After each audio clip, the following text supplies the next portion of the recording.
All right, going live.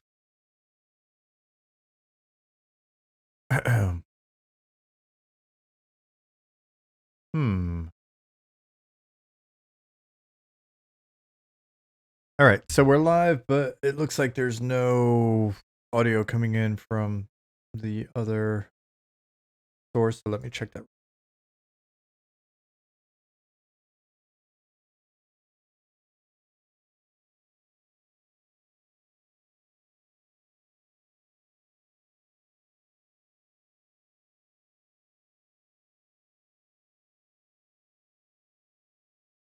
Still nothing. What's up, D? Let me see if I can. It's been a while since this has happened, but it used to happen all the time.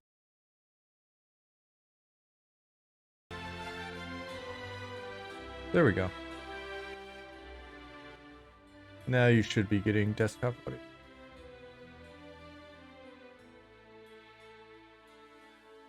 I don't have Discord open today, so you shouldn't be hearing Discord notifications in the background, though I swear something else is causing notification sounds as well, and I cannot track it down.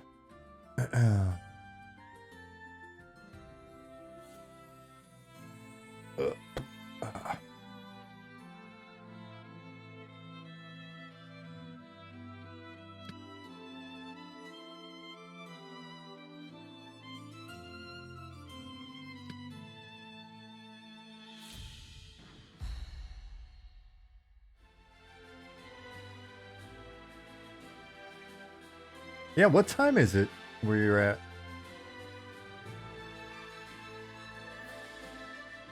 Gotta be damn early. Like, that's 9 hours earlier than here. 5 a.m. Oh, that's not too bad. But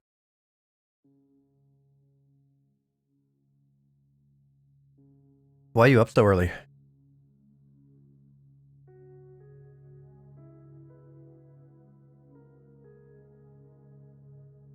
Were you just waiting for me to get on? You're the only one in here.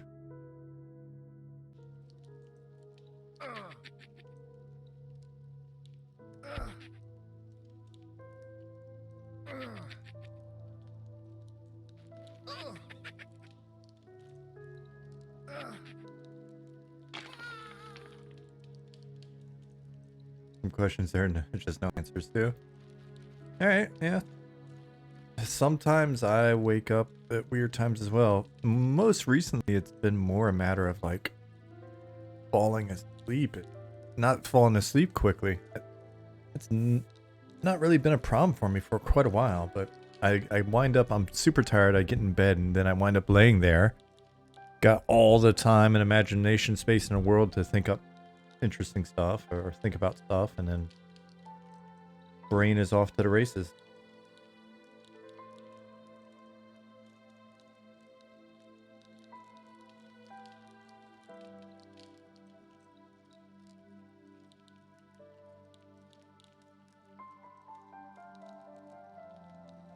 Well, hopefully you're getting some coffee in you.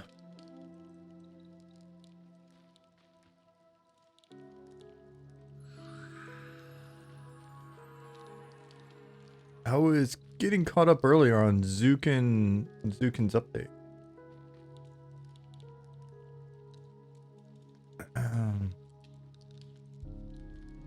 May I think I'll get caught up with him before I screw with any of the item definitions. But I was about to say, can hop in and mess around with some visual definitions in the database using the dressing room tool. See how that goes. Good morning, Mehmet Rice and Fabricio.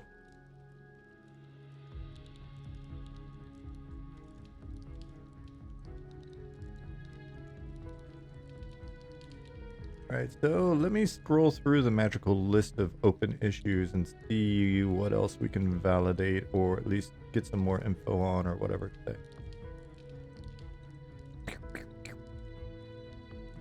Now you got me saying pew pew pew D.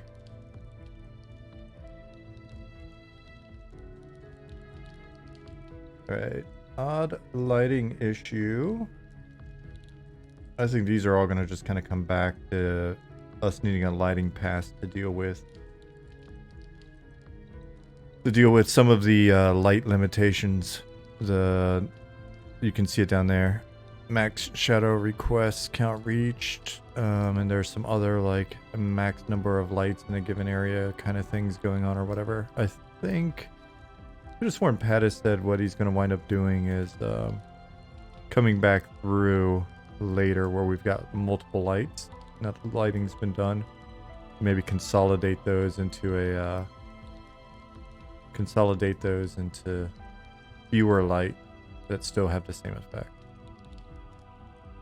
That way we could do something like this. Might be able to, we could potentially consolidate what's 4 lights if I had to guess, 1 on each prefab. 8, 9. Do we have anything ambient in here? So you could probably consolidate that from like 9 lights to 3 if you wanted to get fancy. Hey, Golden Gloves, thank you for 16 months. Oh, my dog. How's everybody's week been going? Mine's been pretty good. I've got... Oh, I may have to get up at some point during the stream. Let others know if you're still in here. If I hop up suddenly. I've had just a shitload of garden stuff being delivered. It's getting to be seed sowing season. I'm going to start a bunch of seeds on the windowsill because we're definitely not past our... Yeah, look at some of this stuff. We're not past our final frost. But now's a great time to get some seeds going in here and then get them out into the garden. Got a badass new shovel. I'm very excited about that. It's the little things in life. But got a really nice shovel delivered yesterday. I've got a big thing of tobacco leaves from the ones that I brought in over the winter and had on our windowsill. But I've got I got like a crazy folding stock rack. Probably about this big, and it's got little clips that hang down. I'm using that to hang my tobacco off to dry. I snipped all the leaves. And during lunch today, not during lunch because I needed to wash my hands afterwards, but like right before lunch today, I went ahead and took the seed pods from the tobacco plants that had dried up enough that I'd snipped. There's still a bunch more that I'm waiting for them to dry, but the dried seed pods, and busted those open. It's really cool the way it works. It's just like, it looks like a little acorn or something. And you just break the tip off and shake them out, and tons of these tiny little, really small brown BB, like little balls, fall into your little paper, gather them up, boom, tobaccos. Hey Norden, what's up Justin? Thadvik. It is not a laser shovel, unfortunately. That would have been outside of my budget. It is a really nice wooden shovel. We're not super fancy, but when it comes to our garden implements, we've been trying to get stuff that's like nice quality wooden steel, you know, stuff, just because it looks nice as well. Gives you that. I think there's a lot when it comes to gardening and growing stuff. There's a lot of like energy that the more you really take pride in it, and the more you love your implements and your garden, everything else, I think that's reflected in the end result. I feel like you break wooden shovels too much. Well, I forget. Are you an ogre?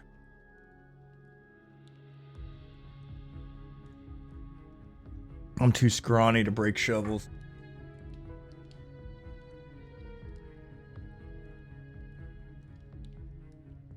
One of these days, I'm gonna get in good shovel breaking shape, but until then,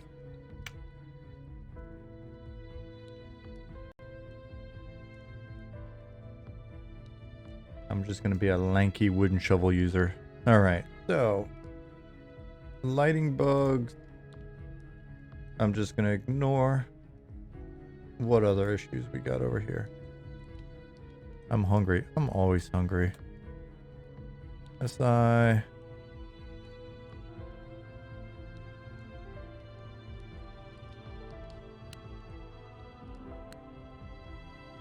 Um.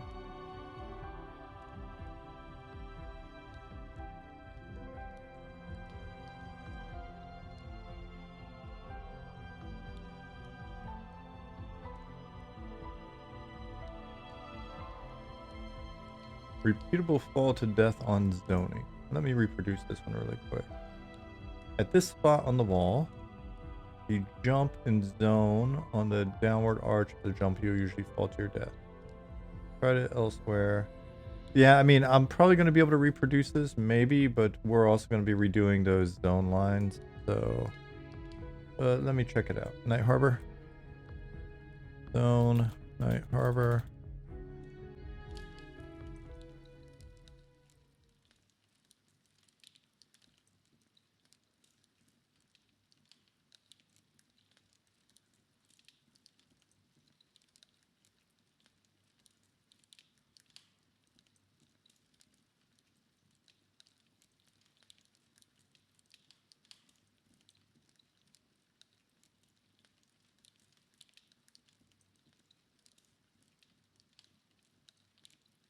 Coffee's going fast today. Almost done. Yeah, Justin Beard, it's been quite a while since I played Shovel Knight as well.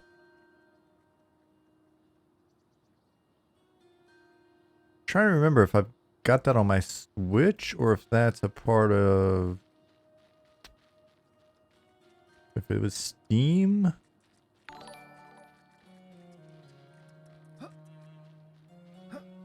Demoka, thank you for 3 months. Good to see you. Or was it... No, I was like...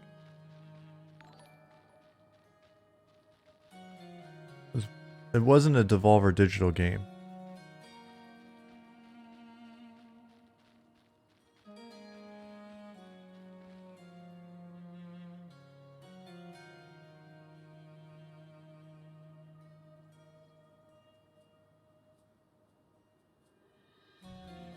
Do you guys know anything about Devolver Digital?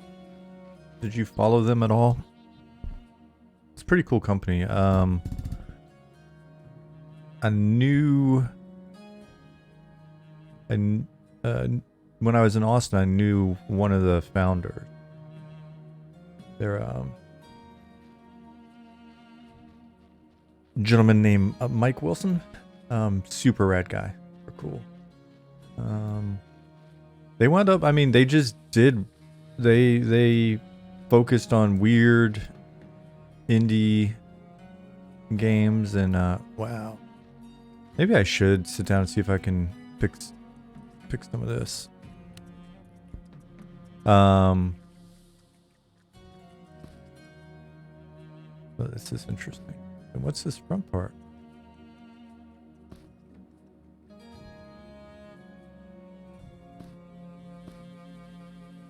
Aha. If you're not aware, you should check out, if you haven't, check out Zukin's recent stream, because he was just talking about all of the character changes that are going on behind the scenes at the moment, and that's why everything's broken looking. But they're doing some really great changes that'll be good for us moving forward. Let me see if I can get one of the images up. That's gonna go into the monthly update, but it'll allow you to see here. Let me get this guy up.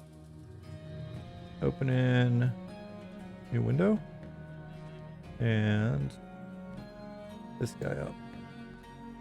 Open in new window. Worst player USW. First of all, welcome. I'm glad the algorithm gods brought you here.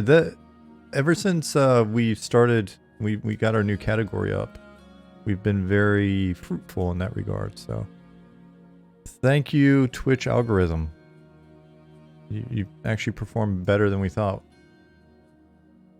I would have never guessed that the that algorithm would have associated with the category would have helped with discoverability so much. So that's an area where I would have been wrong. But good thing. I don't know who all put in for it.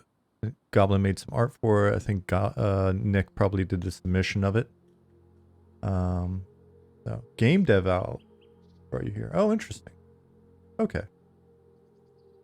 They need a dev category. They do have a game and software development category. That's where we've been streaming from for the most part prior to this. Prior to getting our own category. So, interesting.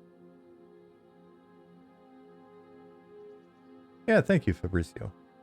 MMO Pug, hello. Good morning. Chaz Solo, you as well. So I have this issue with my PC that I haven't solved in, I don't know, it's probably going on 2 years now. Folks walked me through some ideas on how to debug it. I've forgotten what the suggestion was, and I haven't screwed with it at all. Oh, I know what it was. Maybe to switch because I'm running 2 monitors, and maybe it's to switch the ports on the monitors and see if the problem persists on my main monitor. But my side monitor, where you guys live, it just blacks out for a second every once in a while, or blacks out for a couple seconds. But only if I'm running an intense application like Unity at this, using Unity causes it to happen. So, and it kind of sucks because then I'll look over to see if something's going on in chat or whatever, and it's just blacked out for a second. So, but never for too long, so I've lived with it. Could be the cable, but it's weird because in pushback, if you think I'm wrong on this, if it was the cable, it would happen all the time. It only happens when certain applications that are chewing up resources are running. Yeah, Justin Beard, I can't see anything. It just makes the entire screen black for. It's like getting hit with a blind spell in early EQ1. All right. So what was I doing?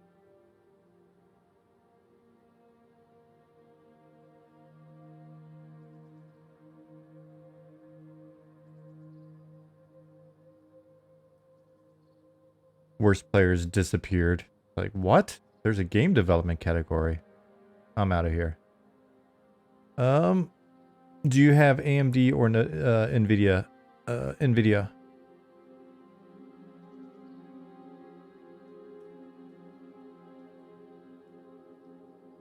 At least I hope so. Otherwise, I've been updating these NVIDIA drivers all the time for no reason. So I need to go to the following location. Go to 584.5 18 point 6 negative 465.8. Okay, so I guess if I jump off this side, it's gonna smash me.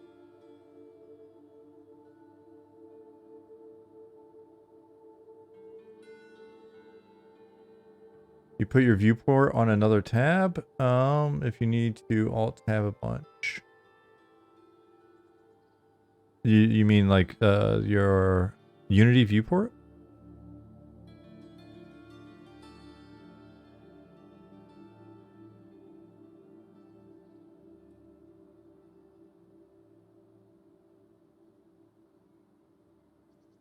It's funny.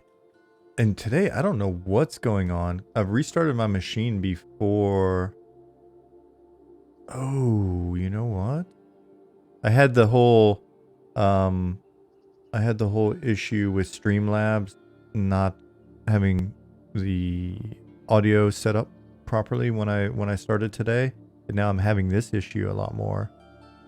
I updated Windows when I restarted my computer earlier. I updated Windows.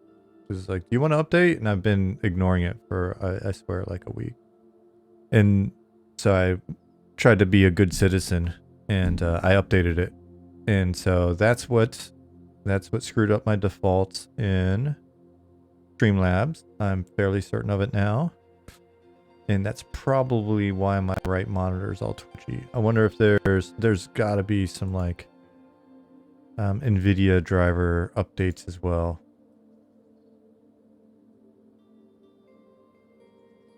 You got to fix your stream bitrate as well. I hope not. No, it's firing at the usual bitrate. 4500. I got a doo-doo camera. I don't have a great camera, so it's not like... If you're looking at me and like, why are you so fuzzy? Windows Update always takes out your streaming settings. Ah, okay. No, I've been fortunate, I guess, in that regard. It only screws up audio. All right. Let me try this one more time. Person who submitted this bug, if you're watching. You see me doing it.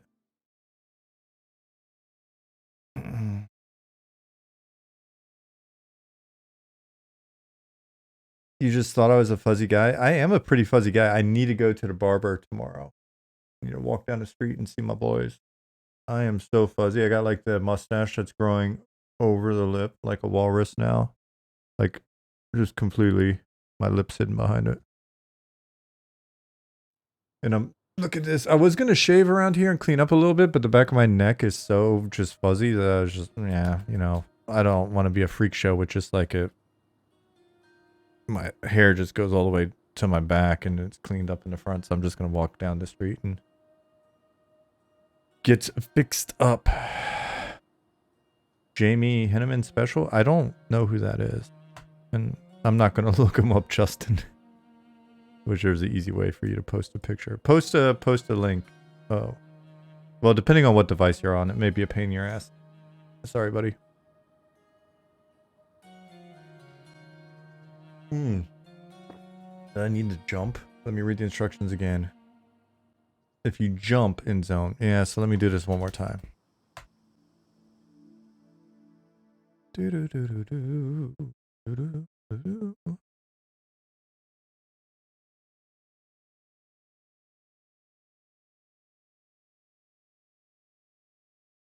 Mask asks, says Eminem is now visually reached a point where it instantly triggers my primal urge to level in an MMORPG character.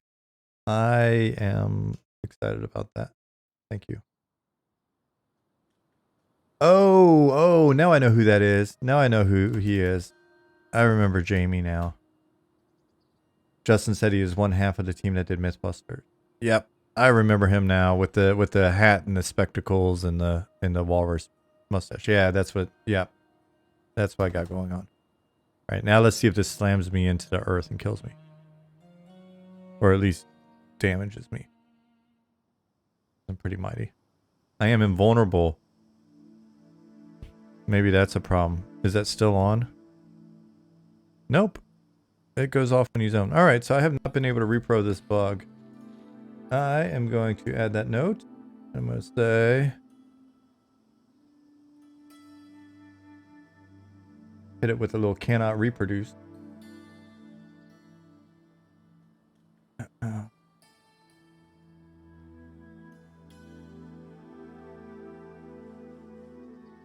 I don't like doubt that this person's experienced something like this, but I can't 100% reproduce it here, and we're going to be fixing the zone lines anyway, so I want to clear this bug out of our database.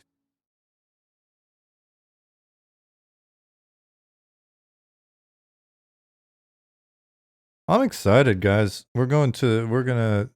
Jasmine's off work tomorrow, and so we're gonna use tomorrow as the first day to go hit the garden. I got so much stuff that I want to get done, get prepped for spring.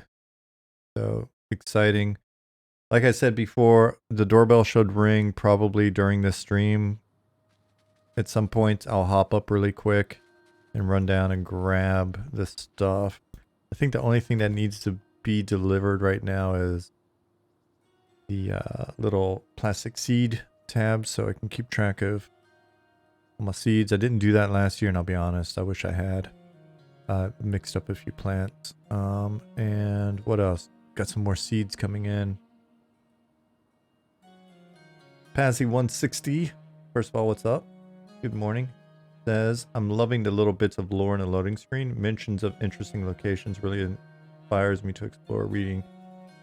City of Crystal Spires makes me want to go find it and see how it's manifested in game. Right on. That was the goal.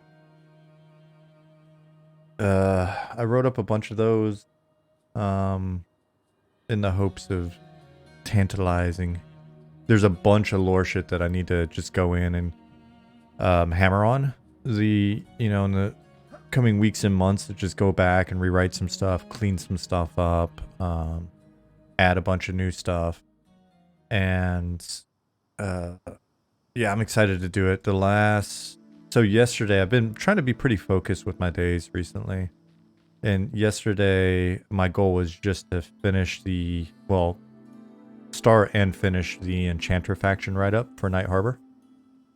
So I got all that written up, with the exception of like 2 NPCs before I went to bed last night. So I woke up this morning, grabbed some coffee, fleshed out the remaining NPCs. I wound up adding more than 2 to the group that was already there, and then I just went back and reread and found all my typos and made some minor modifications, and then posted a link for the team to see if anybody's got thoughts or comments. If they're like, oh, this is stupid, and if they do, then I guess I'll rewrite it. I need to ping Zukin. Be like, let him know, though he often watches the stream VODs, but I was very worried about Zukin's opinion, since he's very into enchanting. You find the news enchanting? Are you beguiled by the fact that I got my work done yesterday? So I think that was the last of the faction write-up. I think we've got all of our class factions covered now. Did a quick write-up for... You see the green thing in the distance there? That is the Fallen Watch. Let me close out this bug. Couldn't reproduce. Plus will be iterating on zone line. Closed with comment. So Fallen Watch is will be the 3rd dungeon we work on. We've got the Tomb of the Last Worm's Bane over there. You guys, I was in it when I logged in earlier. And then we're very likely doing dungeon number 2 as a big sprawling Ashira dungeon here. And then we've got the Fallen Watch is a dungeon that you access through Fallen Pass, and you work your way up into the top indoor citadel type area.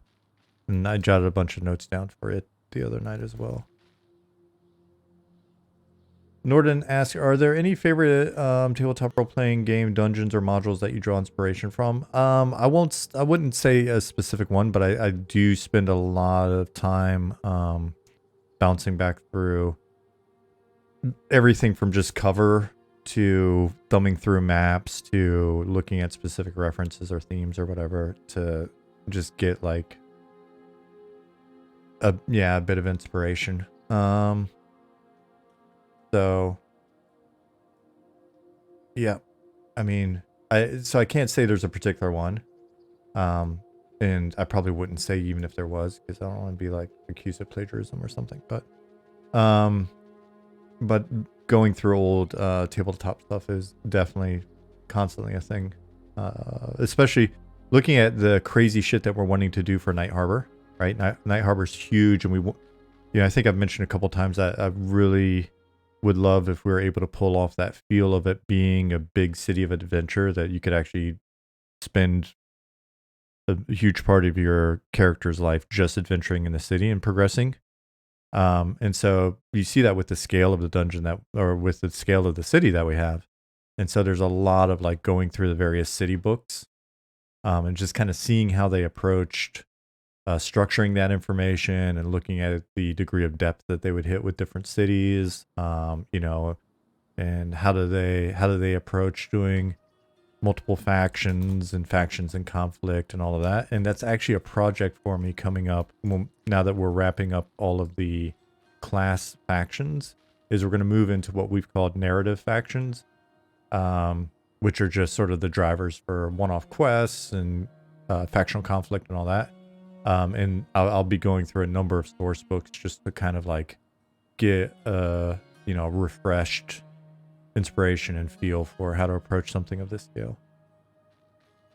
Yeah, so like you guys are saying Waterdeep, and there's what is it, Kalimsport, and there are all of these, and even some of the smaller, like I can't think of the name, but I know I've got it up on a tablet. There are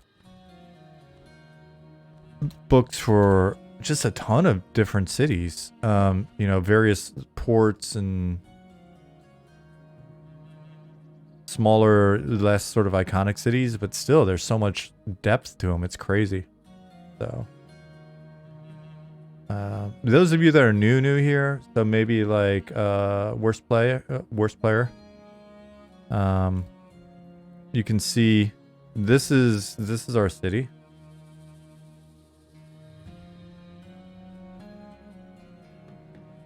It's so big that I can't even write. It's so big, and it's still, we have three of the surface districts that still need to be finished. So we've got River Bend there to the east that starts along the southern shore here and then wraps around. And then we've got High Point Terrace here, and we've got to finish Sage Side. And there's stuff going through. There's a whole section that's in this mountain over here. We've got the old temple, ruined temple market that we'll have to do a little bit of building in as well. And yeah, it's these environments are also pretty dense, right? Like even here, ignore the frame rate. I'm playing an editor.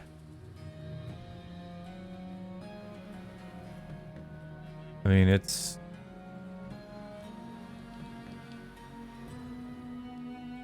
no joke. Hell, the jails, just the jail itself, the jail wing is huge. All right, so any time set.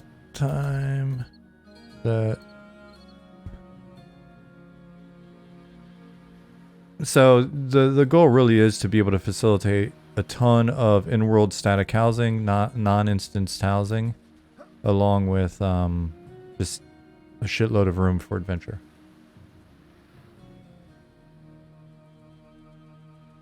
And then, when we come over here, Simon's been working through this stuff, and it is dense. Right, like even with placeholder textures, the blockouts are starting to get fleshed out, so it's a big city. So yeah, there's gonna be a lot of work that has to go into it. It's both daunting and crazy, but also the idea of what it can wind up being is pretty exciting. I missed. You said you dig the console font.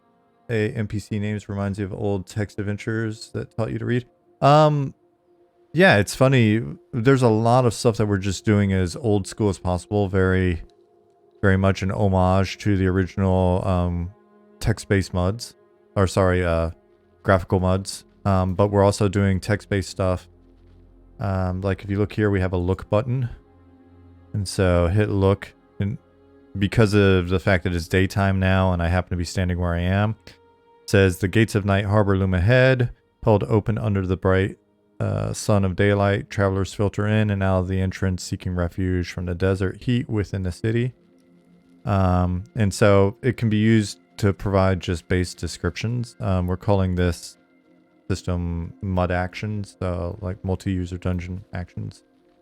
But like if I come here, look, you see an old well. Its crumbling exterior betrays its age, and it appears to be as old as the rest of the ruins nearby. I can /inspect the well. You see water deep below. /taste water.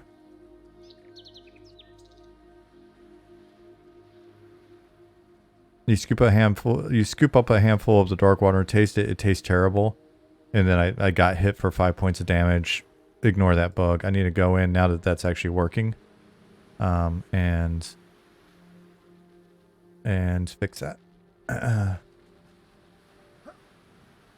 So yeah, like, and we use it. We're using it in a number of places already, and with a number of, you know, a few quests. So there's a quest where you can only see the things that have been hidden if you have a specific object or a specific item with you, stuff like that. So we're really kind of leaning into that idea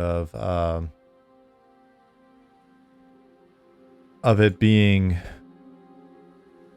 you know, it's an RPG in the classic sense. It has graphics, but that doesn't dissuade us from really leaning on text, and it's fun because it feels like the original MMOs that we played and worked on, but you know, allowing us to kind of take some of those ideas a little bit further forward, and not just rely on like graphical fidelity and you know, animation fidelity and stuff. Because as a game designer, the argument, you know, that I and other game designers have been making for a long time when we were working on stuff, at least back when I was a game designer before I became a producer, was just, hey, we're focusing so much energy on graphics and we're losing so much interaction. We've got fewer and fewer verbs in our games because we need to be able to convey at a certain level of graphical fidelity each of those verbs, which then inherently means we just are given fewer verbs. So, all right, so let me catch up with stuff. Pazzy said Fallen Watch is a wonderful title. I can imagine it used to be a location used by some kind of defense or scout force related to Night Harbor, but the city has lost contact with it. It's older than Night Harbor, believe it or not. It is older than Night Harbor.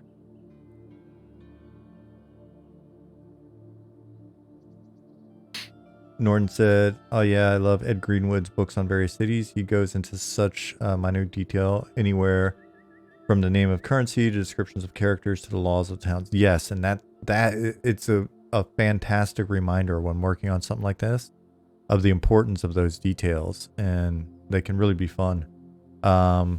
Luna has actually worked on a nice breakdown. So define the days of the week for us and our terms for the days of the week, and moon cycle calendar and stuff like that. So she, if you're watching this, Luna, she was supposed to get units of measure up on that page, but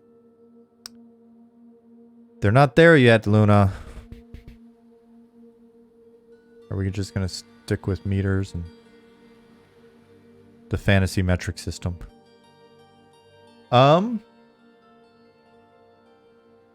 Can't wait to kill guards and farm drops experience in the palace. Absolutely. We're definitely, as we're putting in populations, it's with that in mind.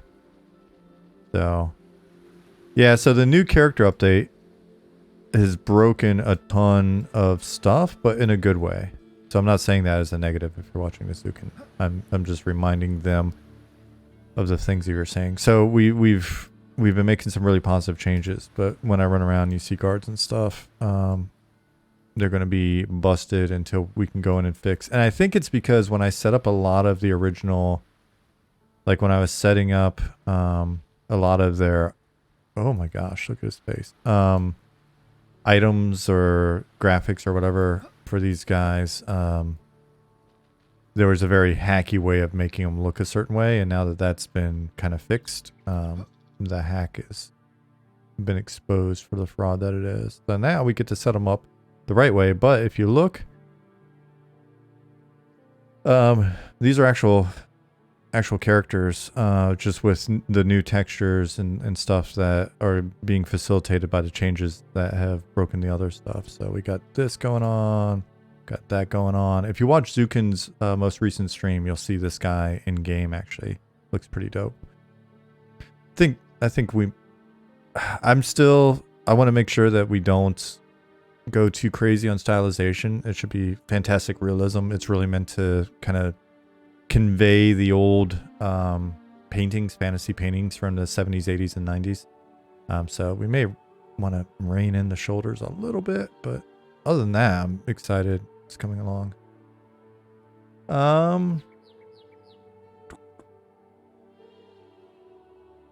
From a gameplay angle, is the intent for players to be involved in deep faction wars to level in Night Harbor? If I understand your question correctly, yeah, the goal is for players to be able to identify various factions, right? Like there's one of the things I want to list to do in the not too distant future is to take this nice structure in the market here and have it belong to a specific kind of gang. And you can use it, you can go in during the day and fence items, but at night it becomes guarded, and if you're not part of their faction, you're going to get worked. But it'll be one of several competing factions, and so you could actually come over here and you know, break this as a camp and come in and camp it and gain faction with other folks. So it'll be, I think the analogy I've used for like EQ people in the past is, imagine if you took Thurgood and Skyshrine and Kale from Velius and mash those factions into one city, and had a number of other factions, and there's stuff that you'd be doing for class factions as well. They've got agendas, and then essentially go in and, yeah, so in theory, you should be able to level up just in the city and faction up in the city. And then, spoiler alert, the Ashira dungeon. So for those of you that are super new here, let me run down and show you Ashira. There's a Ashira camp out in Shaded Dunes and stuff, but I'm sure we'll see some Ashira walking around out here. Though not quite as many as we used to, just because some of the feedback we got during Friends and Family testing was just on the fact that people were getting ganked a little too much by Ashira.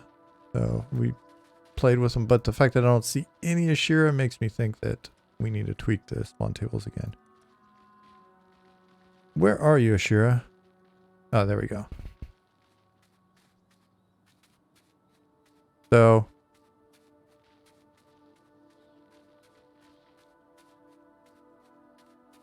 they're a jackal-like humanoid.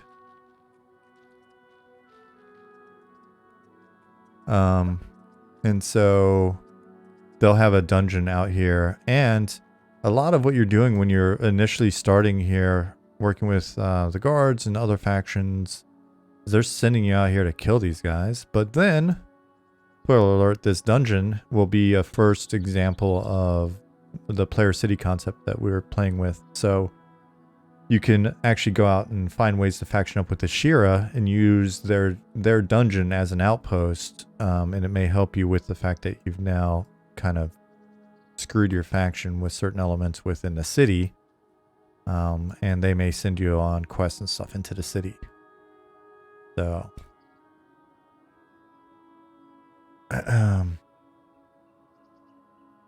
text-based interactions is one of the things you're most excited for, Mask said. Has potential to add so much depth with relatively little effort compared to modeling every small thing? Absolutely.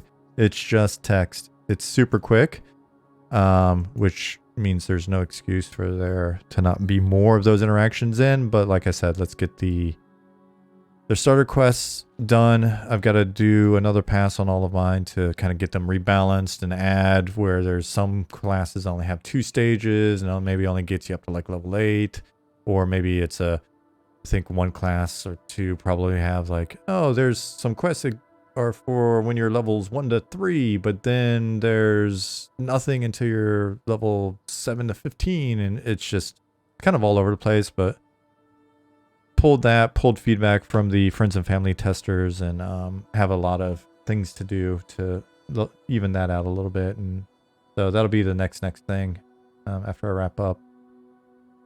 Rogue temporary quests, we'll redo those later when they get more of their abilities. Enchanter starter quests need to go in next, and then I'll see if I'm missing any of mine and see if Luna needs any help with hers, and then we'll have them wrapped up.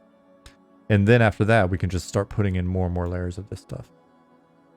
Wicked Jester said, how do we support this? Looks amazing. Takes me back to my EQ days. The main thing you can do to support us right now is join our Discord, join our mailing list, subscribe on YouTube.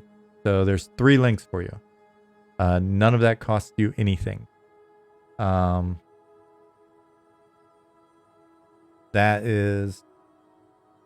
how you support us for now. And then once we have our public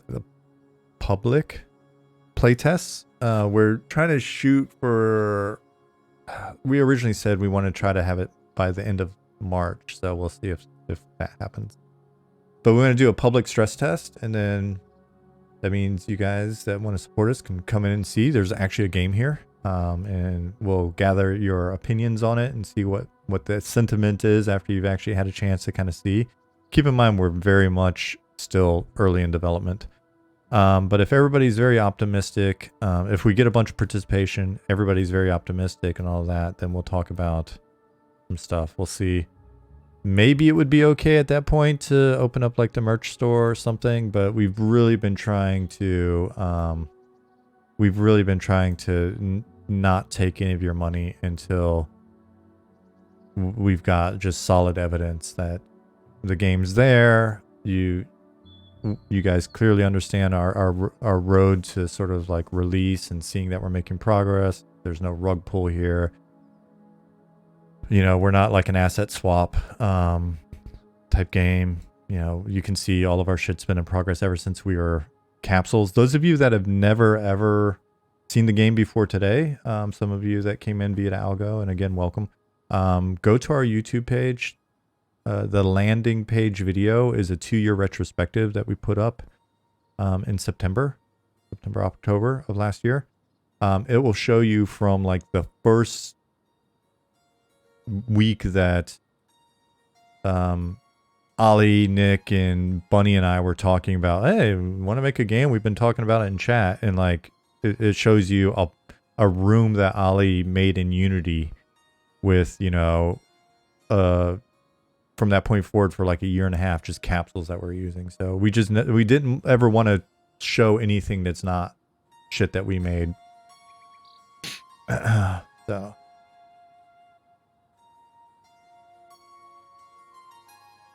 yeah, I mean, worst player, that's a lot of people's gripes about the industry, and so that's what the game was started based off people talking to us, you know, in chat about shit that we loved about the early 90s or the early 2000s, late 90s era of MMOs. And I've had a bunch of, I used to be on the EverQuest team for a few years, and so I had a bunch of EQ dudes show up.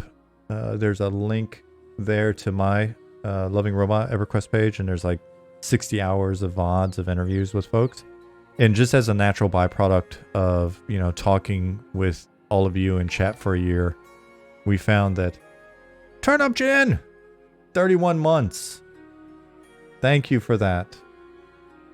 Speaking of back in the day, yeah, so Turn Up was here for those early discussions, and it was just like, hey, why don't we make a game then? You know, if we're really trying to, if we make it old school but we use a modern engine, we really focus on things like you know, simple art design, but oh wow, that's a really horrible sound.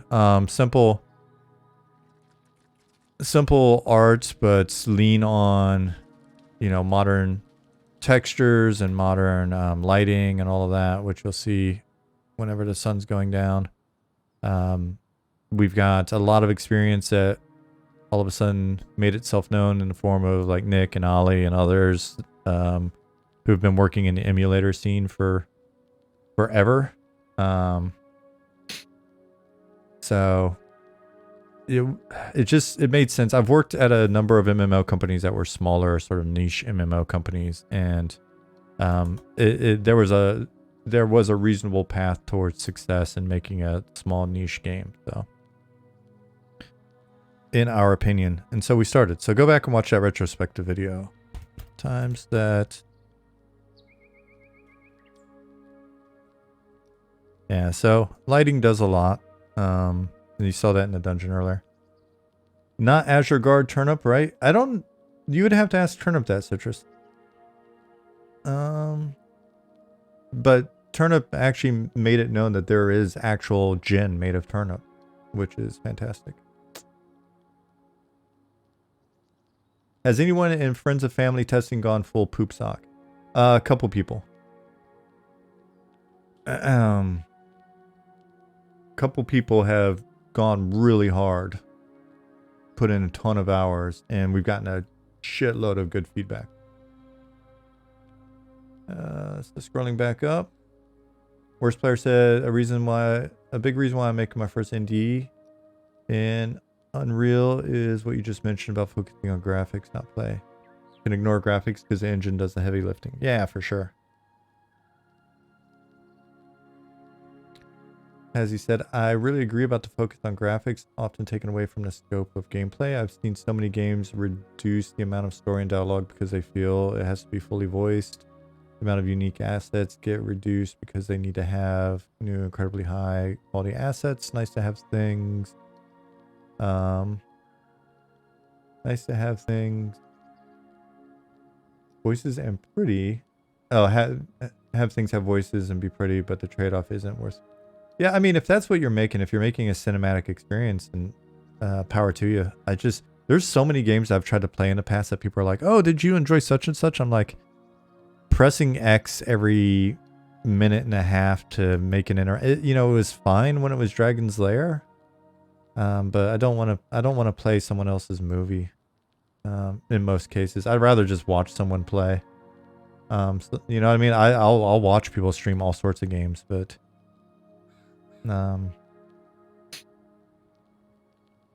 cool. All right. So I think I'm caught up on comments. I close that bug out. Let to me check for more bug, please.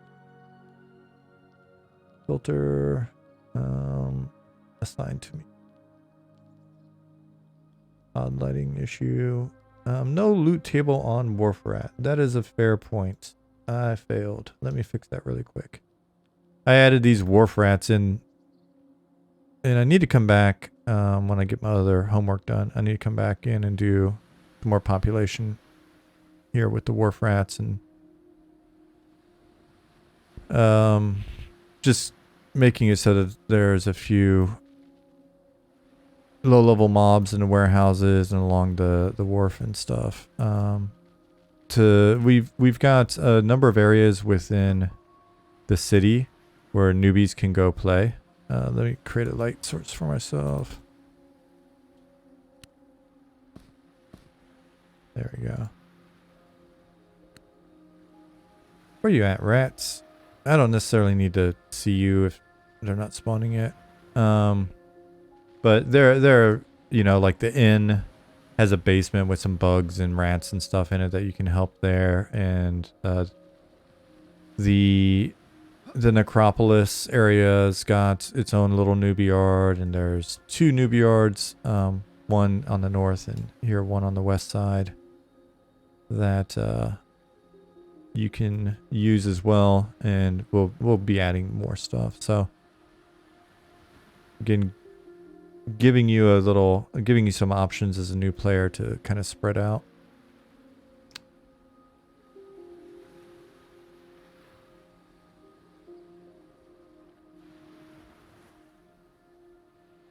Trini said, completely agree with that. I've watched The Last of Us all the way through about 4 times now. I've never played it myself. Yeah, I've watched most of it once. I don't know that that's true, actually. I've watched some of it once. Good morning. Good morning, Aaron. Thank you for 15 months.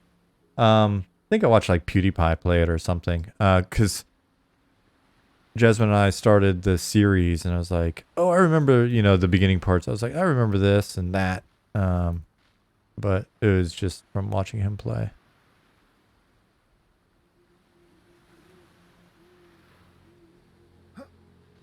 Cool. So let me look at what we got going on here. We got NPC. Wharf. Am I spelling wharf wrong? I am. Wharf rats. Alright. We'll grab this guy. We'll go here. We'll come over here. We'll go to NPC loot table item group. Rat. We'll copy. Oops. Sorry, I wasn't even looking at the screen just then. I was like, why is my dog making a weird sound? Alright. Alright, Albius. Have a good day at work, dude. Be safe. Crazy out there.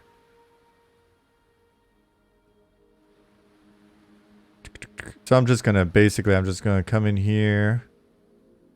Duplicate with keys. Duplicate row with keys. And duplicate row with keys. So you should have newbie rat uncommon, newbie rat rare, and newbie rat common drops now. And if you're wondering what that means, then if we go over here and look at the loot table item group. So newbie. If we just come back here, newbie rat. We got some rat meat, we got rat foot, we got rat ear, got rat tooth. And if you try to memorize those drop percentages, we'll tweak them just in spite of you. So there we go. Let me reload the zone. I can do that at the push of a button, which is just running a macro for a slash command. And go to wharf,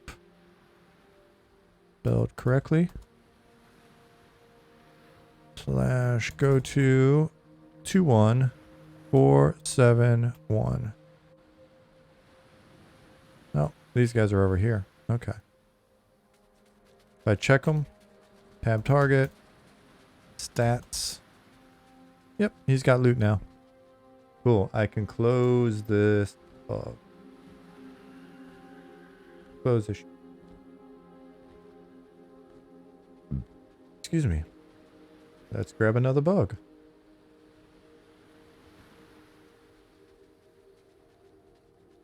Filter. Everything assigned to me. I need to right click and open a new window next time.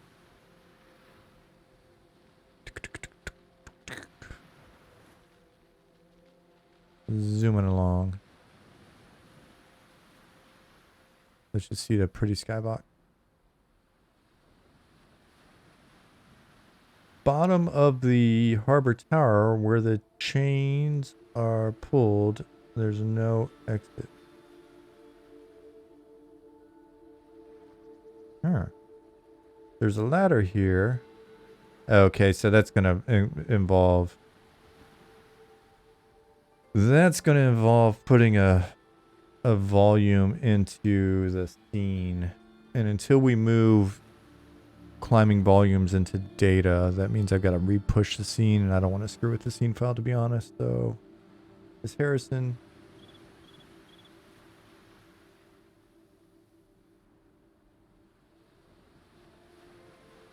Yeah, he is. Alright, so I'll get with him on that. bottom 2 slots of backpack not filling when purchasing from vendor. Open a new tab.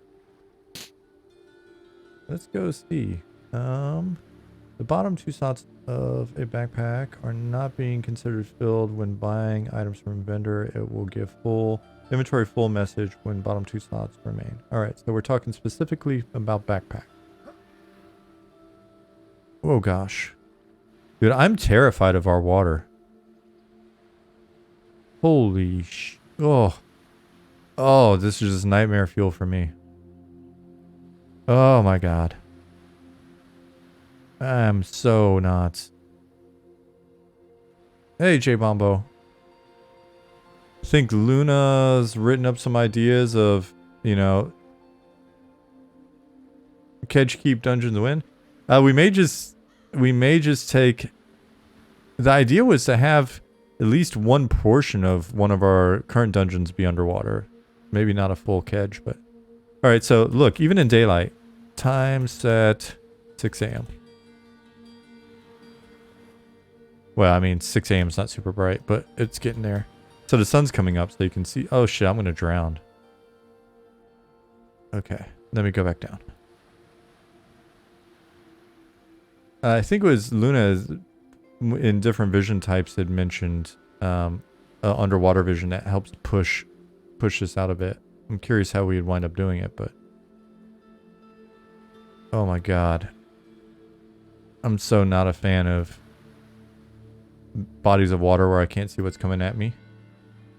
Gnomish diving helmet, that would be great.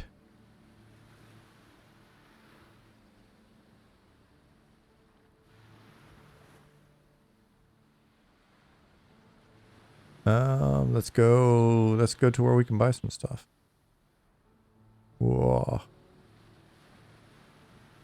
Someone like Michael Phelps. Yeah. Unlike Michael Phelps though, it's just because I'm cheating. We know Michael Phelps would never cheat. Smoke a bunch of weed, yes. Consume 6,000 calories in a day, sure. Cheat, never. Oh, nightmare.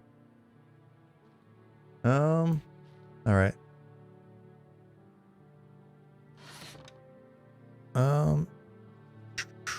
Let me see. Backpack. That's not. Oh my gosh. That's some. Classic didn't have the SI. Didn't have the chat open. Backpack.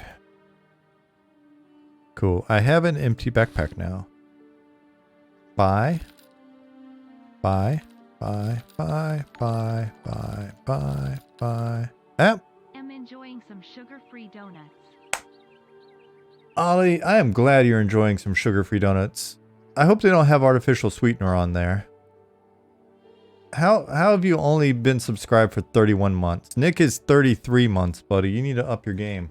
You need to invent a time machine and catch up. They taste like bread. I've been meaning to send you some treats from a bakery in your area forever now, but I was always worried that you'd think it was weird or I'd break your diet or something. D said, I believe Phelps consumed 8,000 to 10,000 calories a day. That makes just as much sense, if not more. 5,000 is really not that much. You're also having some cherry gummy worms, so it equals out. Right on. Yeah, Nick, Nick, no. Ollie, can I delete this? What just happened? Okay. So if I pick up this item, I can put it in that slot, so it's a valid slot. Yeah, sorry, Nick. No. I don't know why I said that. Maybe because I was just thinking about you a minute ago. Ollie, since you're in here looking, I've just validated this bug. I can remove the needs validation. It is valid.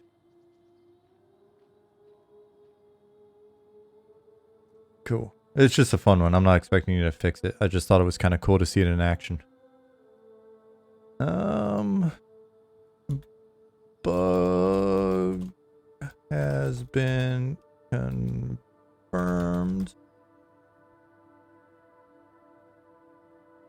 Using a new backpack.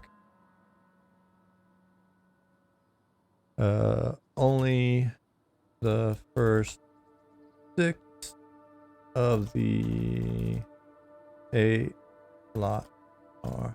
Chucklar, hello.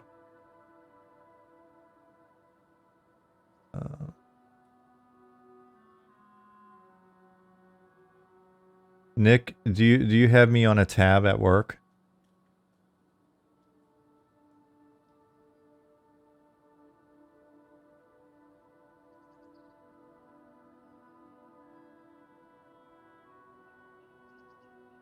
Does it do the same for a 4 or 6 slot bag, or is it only 2 to 8 slotters?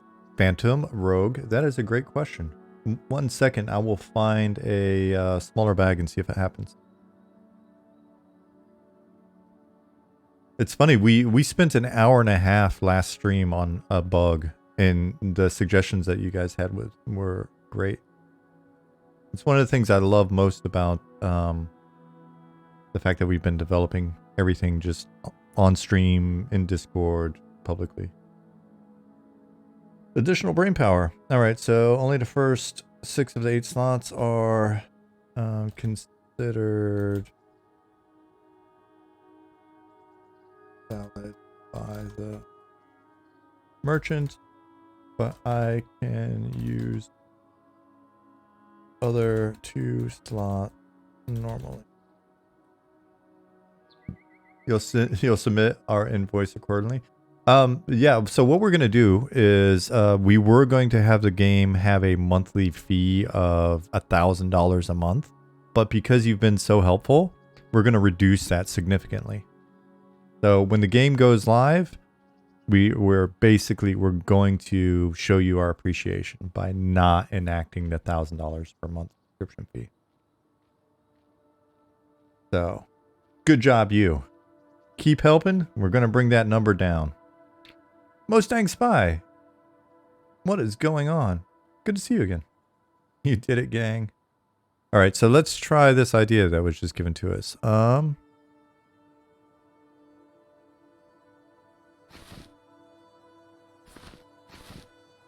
This is a 4 slots bag, or should it? Well, but it's a quest container. Let's try to keep this as true as possible. Let me find just another bag.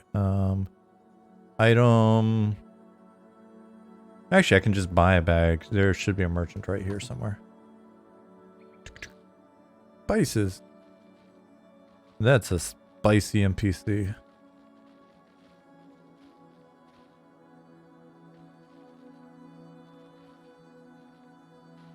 Adventure gear.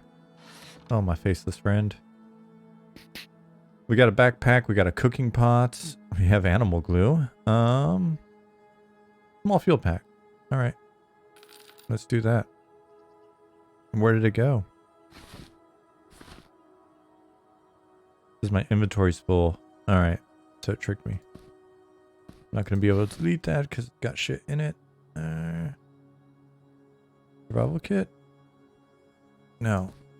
Here. Let's try it.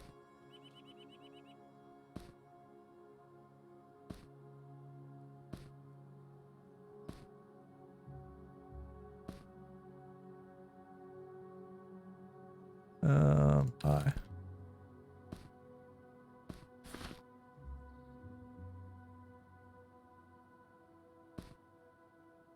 Cool. All right, now let's buy some stuff to put in it.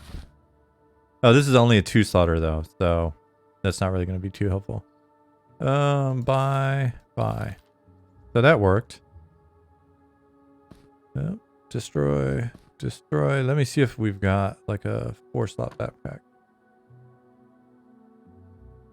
Ryan4664 said game looks great, but not familiar with a game development cycle. What stage of development are you at? We're kind of at a weird stage in that we're doing what would probably for a lot of teams be considered a very, very extensive so let me start with the short answer. We're developing a proof of concept, so essentially a vertical slice. And the goal there is to have all of our core systems online, examples of all of our core content and concepts are in and functional, and then really getting to a point where the conversation is just about how do we scale this. Now, unlike every team I've ever been on that's done a vertical slice or proof of concept or gone through any sort of a green light process, we are giving ourselves the time to basically be in pre-production / in a kind of in that vertical slice phase. We're giving ourselves all the time that we need.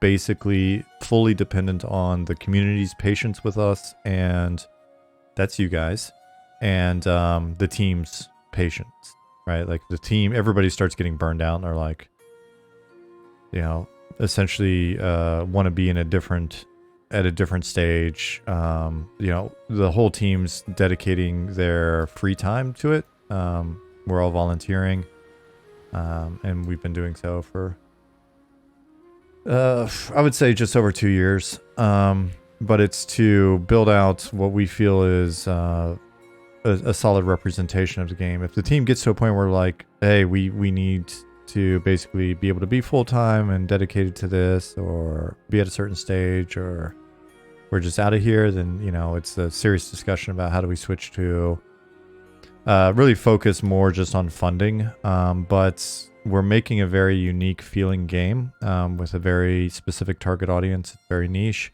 So our goal has been to kind of avoid any outside influence on the game for as long as possible. And you know, because we don't want to compromise the game that we're trying to make. And that possibility will exist anytime you're taking somebody else's money. So what we're doing is we're moving as fast as we can to get to a point where you guys see that it's a real game. Everything's here. Everything works. It's just a matter of how do we make more of it and get it to a more polished state. You know, I always put the disclaimer of like, before we take your money, we want to prove that there is a real game here. And you know, the opinion that we're getting back from folks that have been in friends and family, and folks that are just kind of familiar with us in the industry, you know, is very sort of positive and saying, hey, you guys are definitely getting there. So we are in the proof of concept phase, but we may basically go from what is essentially pre-production proof of concept straight into a bit of scaling, straight into a form of live. So we'll see. We could save dev time by not making gnomes. We could save bandwidth by not having you in here, John. Do you hear me, John? And I know that's your real name.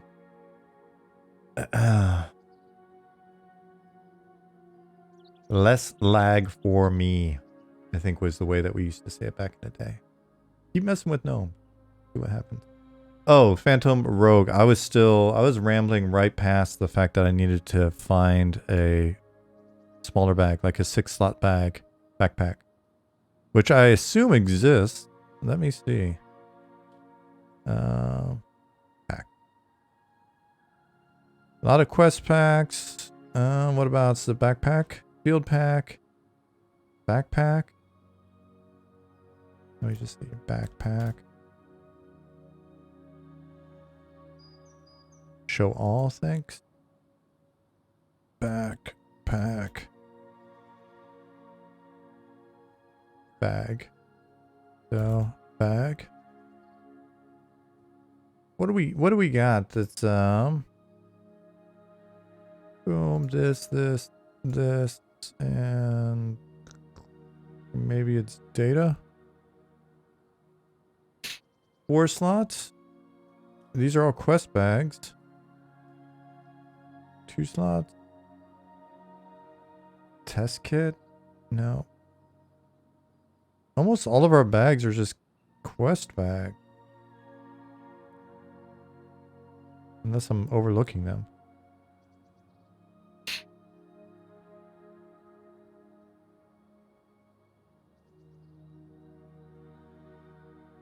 You know what I can do to test this really quick? I'll just make that same backpack 6 slots. I'll bounce the zone, but I will have to fix this or it's going to break the shit out of people on test. It doesn't break me. Okay, so my backpack should now be 6 slots. Let's just go to a merchant and see.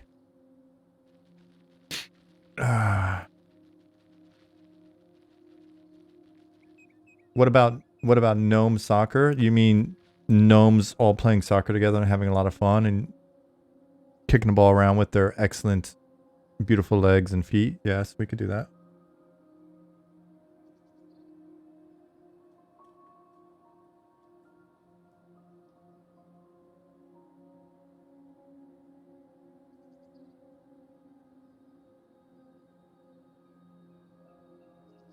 Ryan said, it's funny because, in quotes, I want to make sure there's a game here before I take your money. Seems like a minority thought in the industry. We may not be doing it right. No one's saying we're doing this shit right. We're just doing it our way.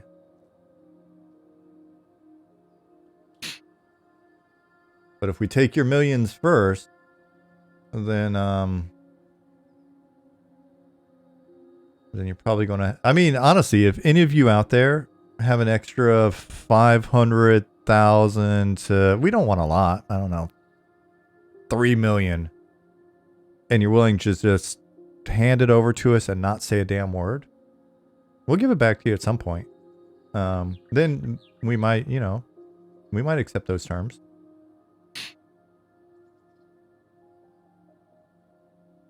Sean's working on a get rich eventually scheme with Eminem. Well, everybody should be. Any business that starts up should be working on a get rich eventually scheme. Buy. Let's see, am I filling up my backpack? Buy. Buy.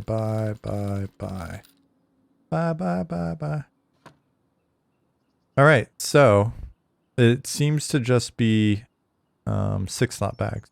Now let's get real crazy and go back in here and make this 8 slots again. Not that one. This one. 8 slots. Reload zone. Well, so you admit it. You're doing this work for money. No, we're not doing the work for money at the moment, unfortunately. We're just doing the work. But eventually it would be cool if there's money.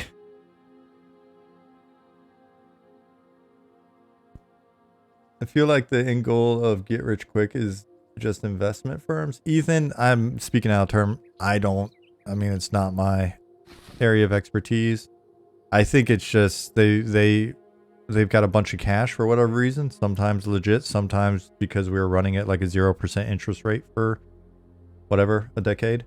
And so they just had a bunch of free money and they're like, hey, if I could make any bit of money off my money, then that seems good. And then they just throw money at, you know, possible bets. And then once that thing they've thrown money at kind of has some traction, gets a little bit of a clout, then everybody's like, oh, we got to focus on growth. And then they just, you know, throw even more money at it because it's growing. See everybody, which pushes the valuation up. And then they're like, here, I got this really hot potato. You take it. And then someone's like, oh my God, the potato's growing. Of course I want this scalding hot potato. And then they take it. And then it's like, oh shit, the economy's imploding. Oh my God.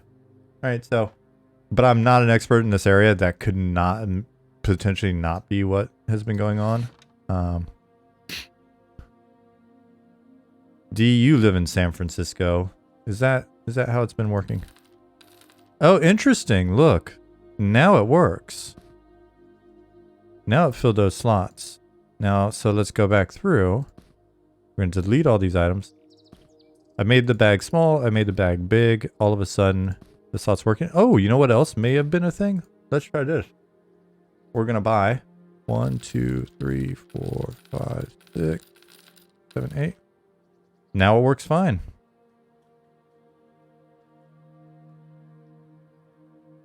Easy, fixed. Yeah, more money is best.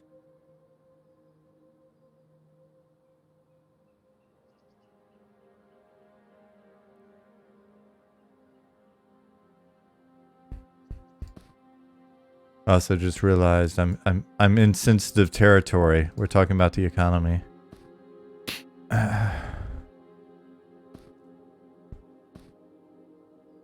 So we'll have to move off the topic. Yeah, my easy reproduction is gone. So I can't reproduce it with this merchant. Let's go back to the merchant that we originally did it with. The merchant was near Spices. Go to Spices. Hey, Spices. I need to talk to chainmail or chain blacksmithing patterns. Hey, buddy. Remember what you just did with the whole 6 slots thing? Let's try this again.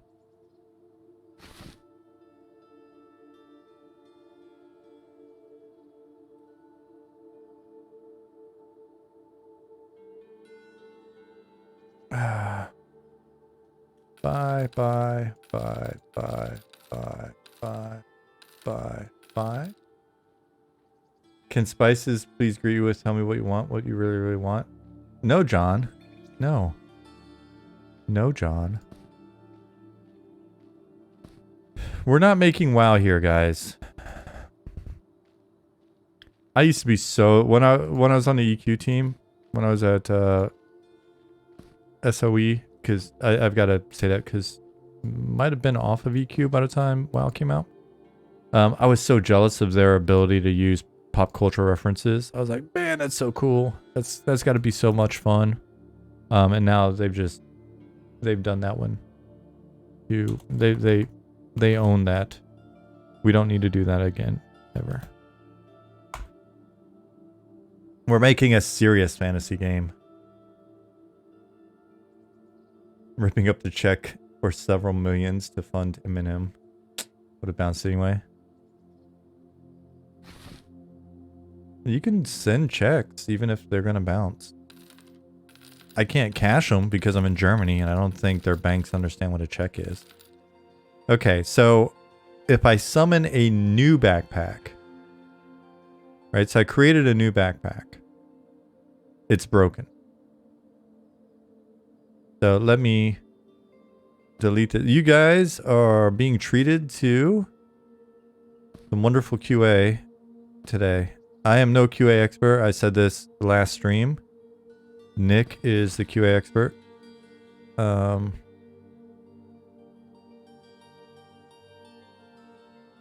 gonna do that in reverse, Phantom Rogue, but I'm learning a little bit. I once dated a QA person. So it wasn't Nick.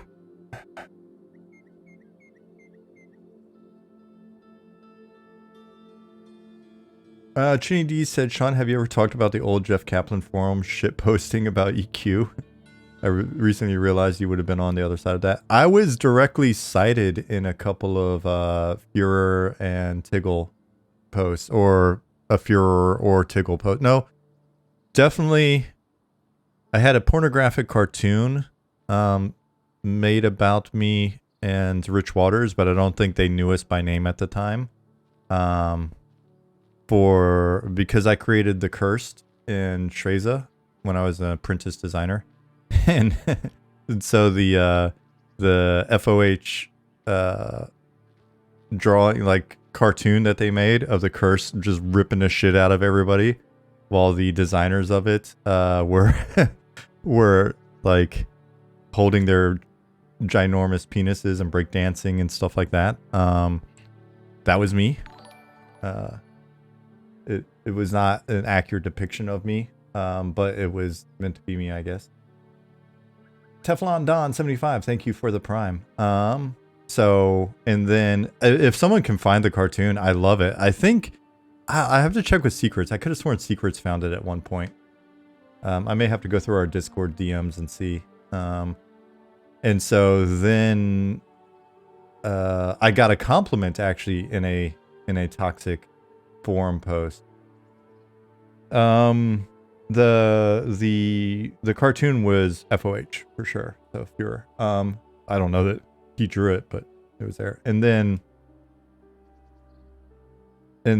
yeah, Alex. And then Jeff / Tiggle might have been the one, or maybe it's Fuhrer, that actually complimented me in one of their rants. I think it might have been the you got 2 weeks rant. Because I was cited as the designer that wasn't smoking crack. So that was the high point of my career. 20 years later, I've been chasing that dragon.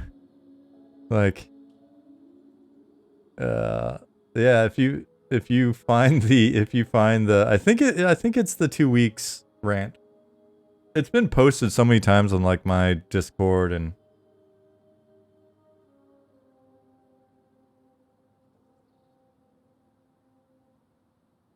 because they said, I think it was something like get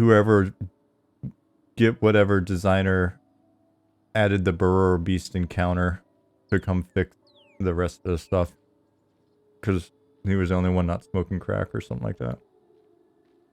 So that's a humble brag. I'm gonna do it. I'll take that as a little humble brag. I used to be able to make content. All right, so backpack. And quickly, I don't know what happened to me. Now I spent 3 hours mumbling about some shit you've already seen, 90% of you, and then trying to figure out one bug. That's what happens when you get old, man. Look at this beard. All right, so I'm going to reload as you suggested. Phantom Rogue. Then I want to purchase. I'm just going to buy the shit out of it. Where'd it go? That's not even there. Backpack.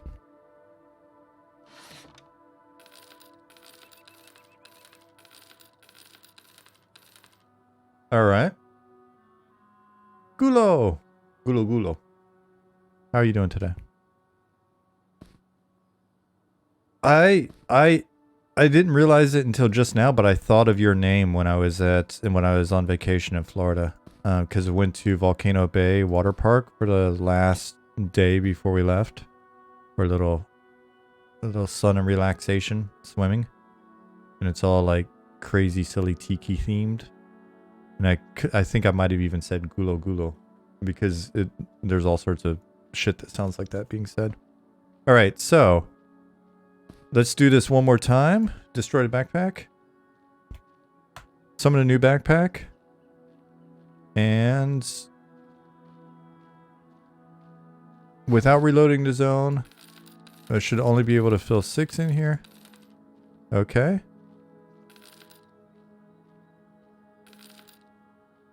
Where are they going? Just over in survival kit and stuff? Or pouch, yeah. Okay. But now I'm going to zone.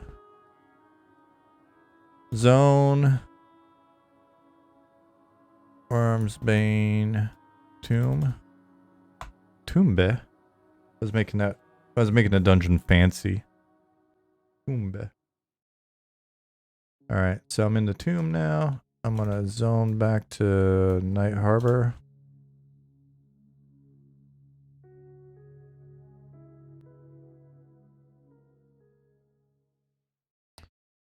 But yeah, when people are talking about how mean gamers are today, I'm like, I don't know, man.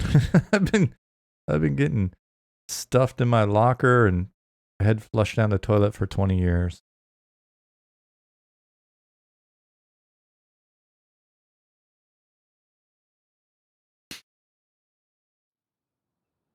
And this wasn't even like forum posts half the time. It was front page news on their website.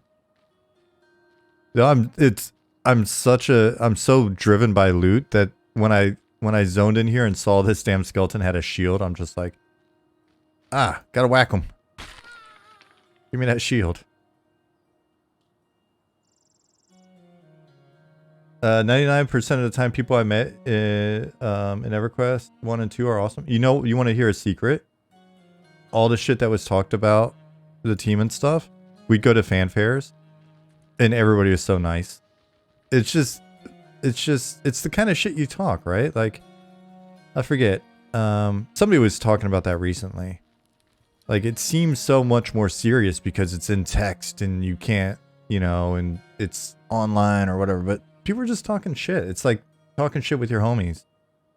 You know, well, John, they would actually, you know, some amount of shit would be talked in person, but you would quickly understand that it was just shit talk, and it wasn't like, you know, I mean, and I'm not condoning it. There's some pretty horrible things said, and I think all of us have had the whole, you know, fire this person, fire that person happen to us at one point or another. This person should lose their job and not be able to pay their rent because they decided to nerf this spell by 0.34%.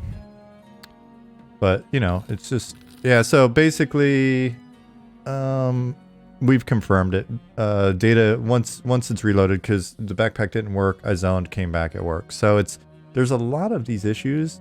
Ollie would have to speak to them. I don't understand why this happens. But there's a lot of these issues that pop up that are fixed with zoning. And I'm sure that there's a very simple sort of common reason for that.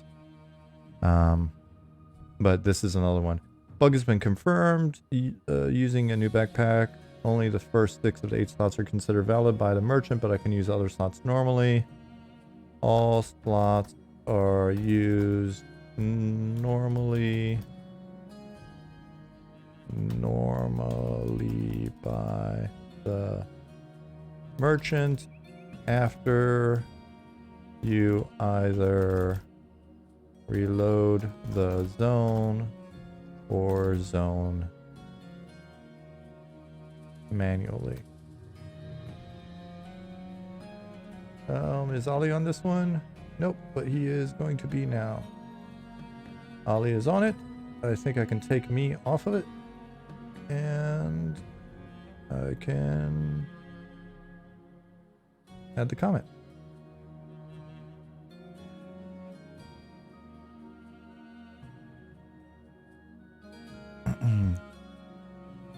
Nicodemus says, good morning, chat. Just getting my first cup of coffee. Long night of coding last night. I are tired. Well, hopefully it was fruitful.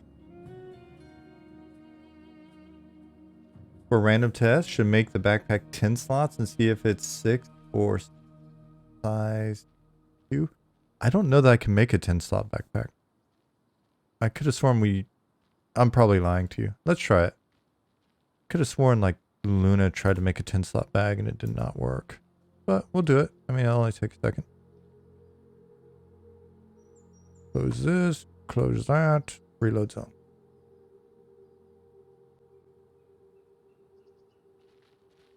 Open backpack, it's only 8 slots. Yeah, I think it's limited. Which I should probably, if there's not a bug in for that, should probably put in that we want support for that. But we're in no rush. We don't want people having super gnarly awesome backpacks. We want you to be constrained.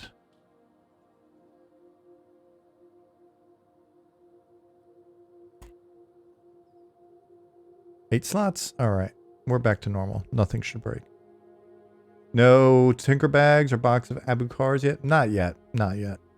We really just want to annoy the holy heck out of you with our inventory constraints. And then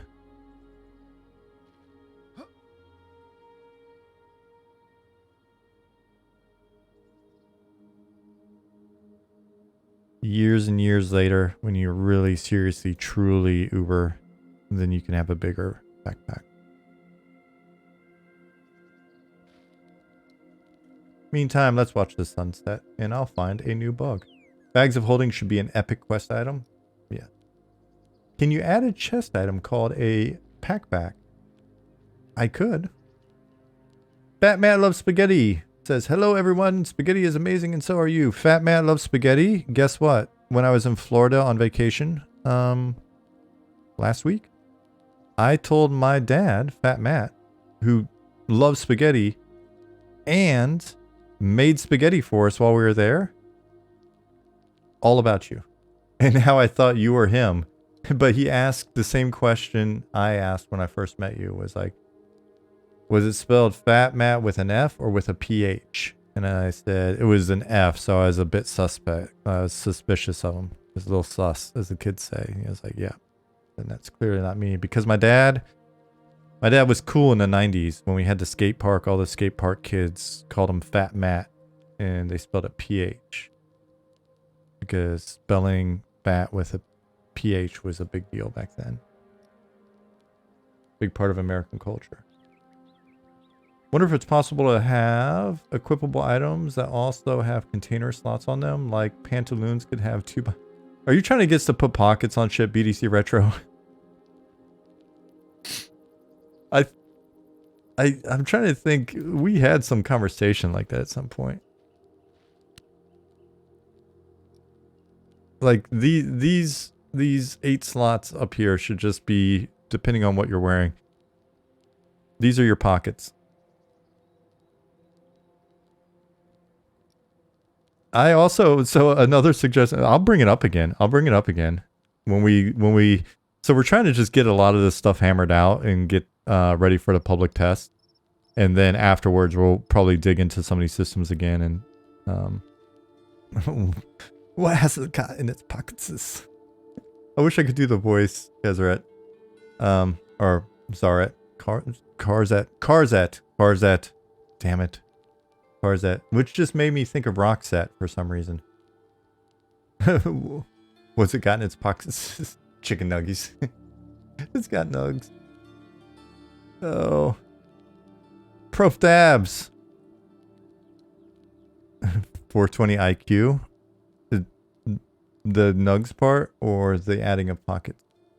Hey, Zubai. Backpack on Rat, Beast Lord, Animal Companion. Pack Rat. Nicodemus, there's... Holy shit, let me look it up. Monsters and Memories updates. Oh my god. Where's the rat update? Development updates. Those of you that have never gone to our website, you're missing out on a lot of cool shit that you just aren't going to see regularly. So not only do we have these nice top level images and stuff, especially more recently, each update has got a bunch of images and little videos and tons of notes and stuff that you're just not necessarily going to see other places. I think I say this all the time. Oh, this guy's a reality now. If you watch Zukin streams, you'll see he's been added. I love this. I love this hood though. Oh man, I love that sketchy ass executioner hood look.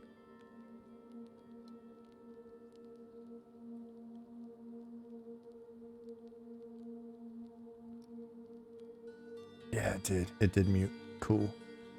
But there was a image of a rat in one of these that was like armored up.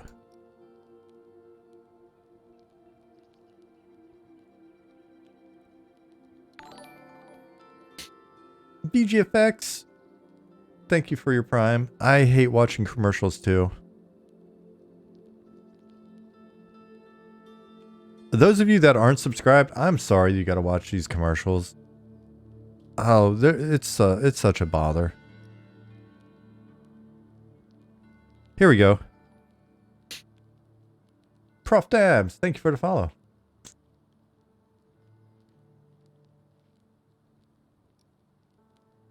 I could see a little backpack. I could see us putting a little backpack on a rat, on a pet.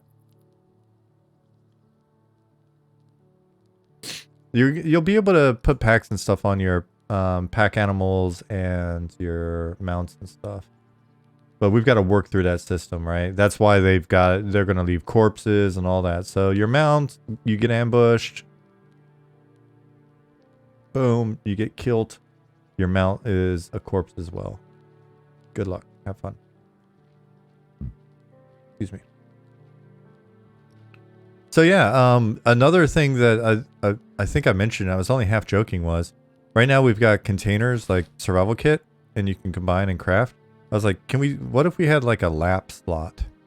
What if there's just a slot that's over here is like lap, and you could just push it, you push your lap button, and it opens like 4 slots, and it allows you to, I don't know, combine shit.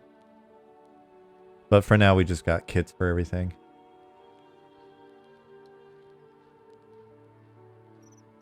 Battle Rat, can you equip a cat? Can you equip a cat in a lap slot? I thought you were going somewhere else with that. I was like, a cat's got nipples. Can you equip it?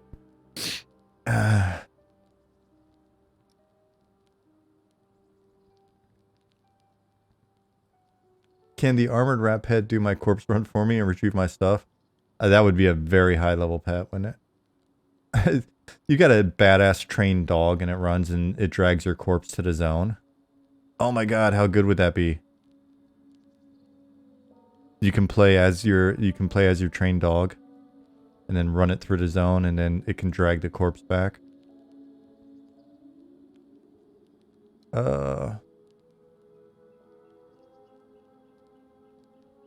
He just want to do hood rat stuff with his friends in reference to the were rat.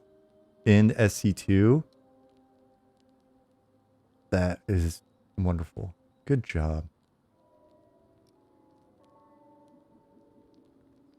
You're trying to coerce your DM to let you have a delivery lemur that exchanged guns between party members in Savage Worlds. He said no. Man. How many of you actively play tabletop? Should I make a poll? Hold on, I'll just make a poll. That way you don't have to out yourself if you're a lurker. Where's my poll thing? Manage poll. New poll. Do you currently play TTRPG? And even if it's like 15 minutes a month or something. Yes. No. Start poll. Alright, let me know if you have questions. No, but that one should be pretty straightforward.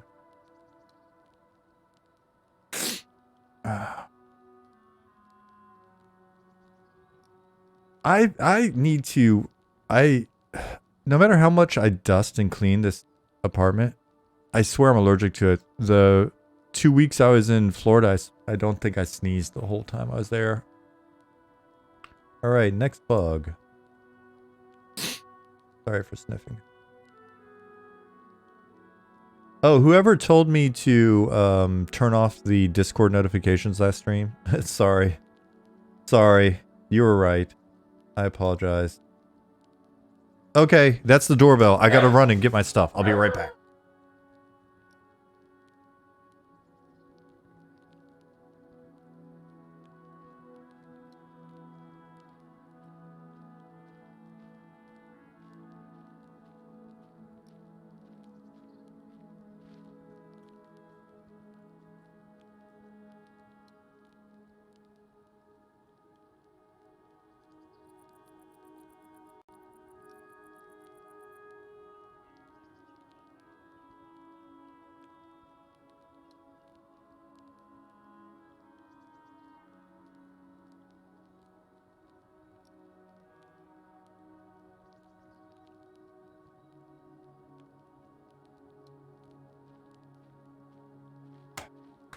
Hey, Pattis. Alright. Oh, hell yeah. Erdnuss. Erdnuss means peanut in German.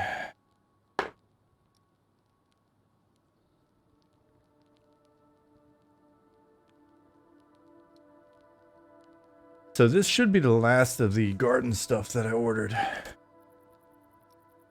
Oh my gosh. I think I pulled a hammy when I ran down the stairs. Oh wait, that's my shoulder. Oh. Anyway. Got some some peanut seeds, which apparently are just peanuts. Now I know. Shoulder hammy. I'm sore all over. Been trying to really honestly get a session into our little home gym every day this week now that I'm back from vacation. You're about to build a retaining wall garden this weekend? Wish you luck. Oh yeah, good luck. Dude, I got so much garden stuff in the last 2 days. I can't wait to get there. Rhubarb. This is a set of 8 different variation of herbs for tea. And cool. I need these. These are my little label things for all of the seedlings that we're starting because I got so much random shit that we're going to be getting started.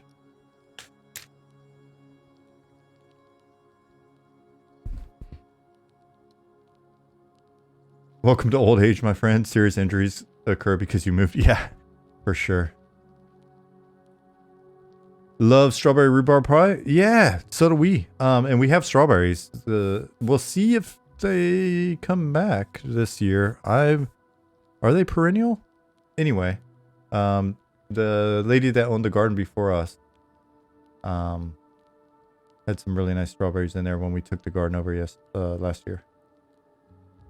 Cool. All right, so back to work. Yeah, to answer your question, TTRPG, tabletop role-playing games, it looks like 15 people have answered, 11 no's, 4 yeses. So it's actually fewer people than I thought. Strawberries are perennial? Oh my gosh, that's so great. Perfect, perfect, perfect. I realized pretty quickly last year, before we got our well pump set up, that I was underwatering them. You're not a bunch of nerds? We're not a bunch of nerds, Sean. Meh. Of course you're not. As long as the deer don't eat them? We don't have deer where we're at. It's, we have... In Germany, there's something called, like, the Kleingarten. So, German small garden culture. Here. Those of you that have tuned in to see me actually work on the game, now you know that's not really what happens here.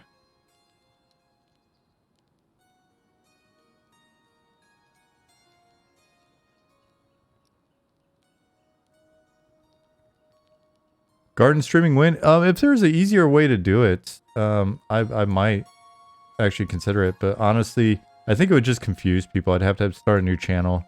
You guys would come in looking for this stuff, and I'd be screwing off at the garden. You'd boycott. The team would yell at me.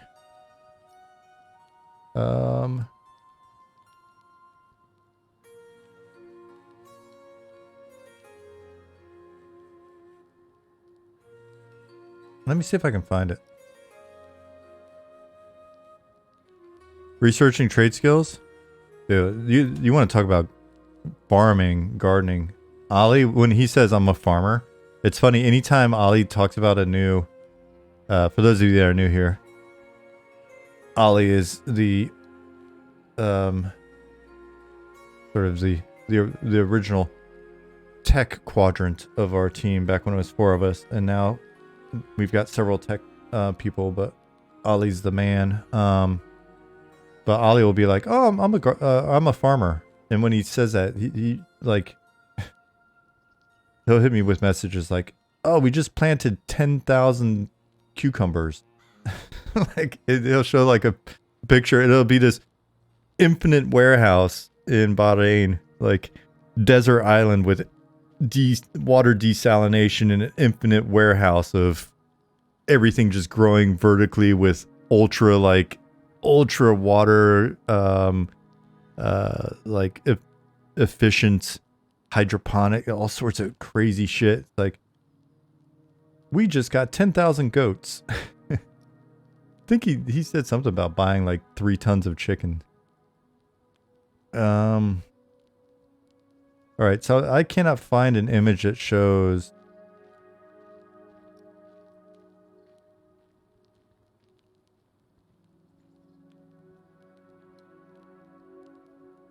Okay, so this is the kind of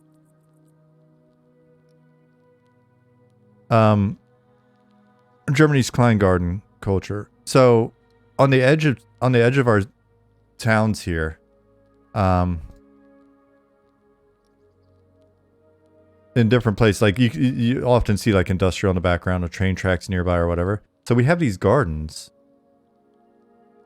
I'll check the metrics later. What time is this? It is an hour and 15 minutes into the stream.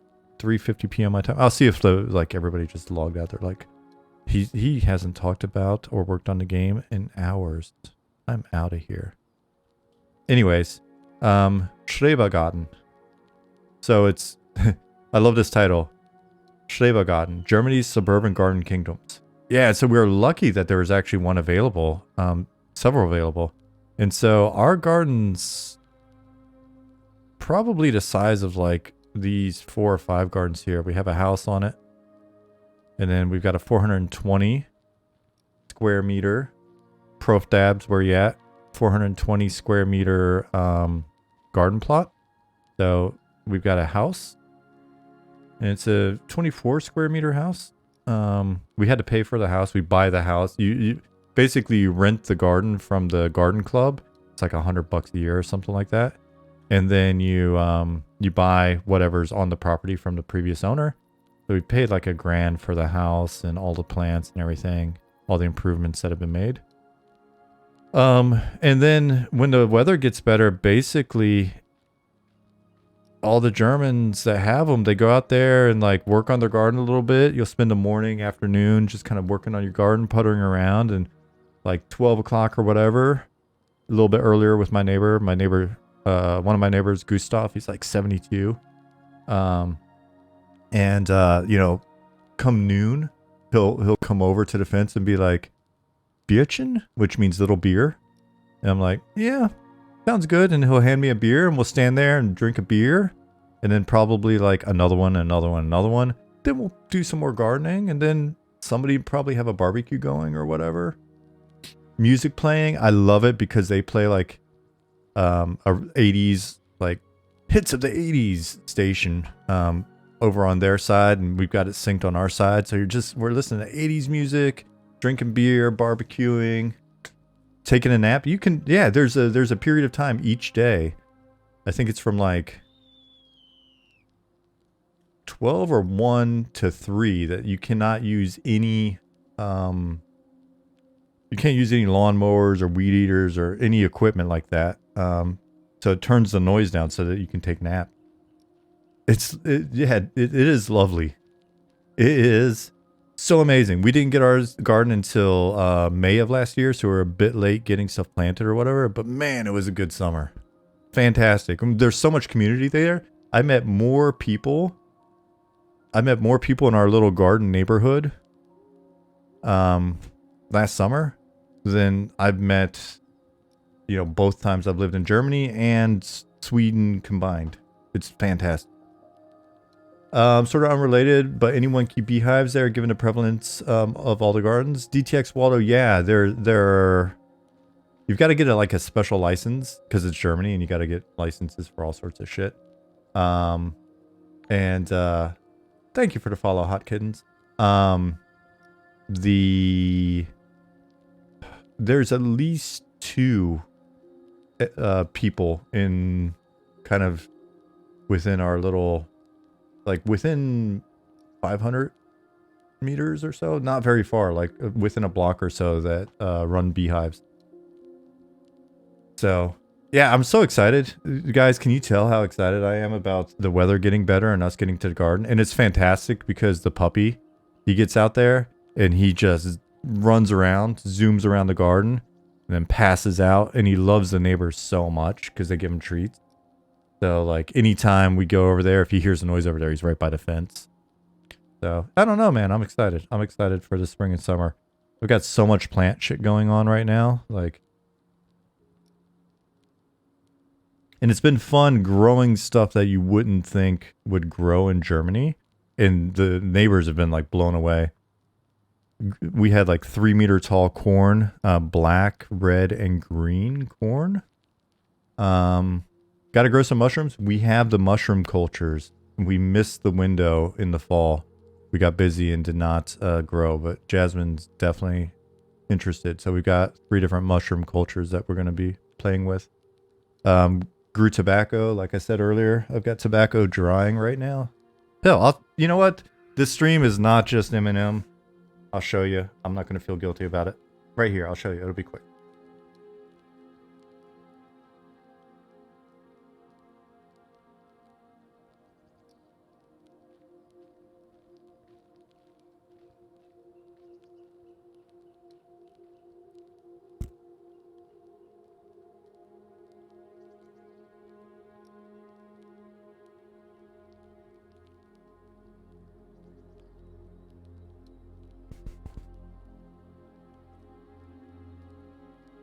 But my family on my mother's side were tobacco farmers in Ohio.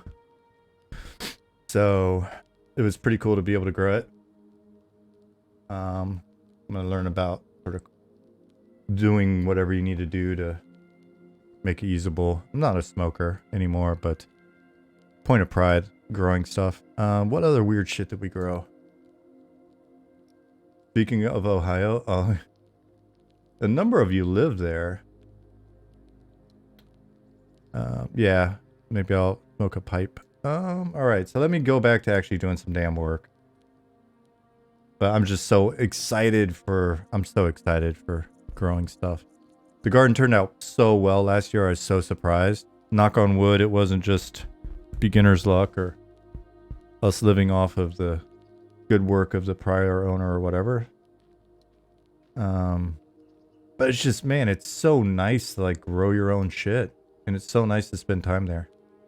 Oh, you live in New York and a train derailment's kind of scary. Yeah, that's true. Sorry. Forgot about the East Palestine thing. Yeah, shit. Pattis, I'm going to hit you up and see if you got any info on that.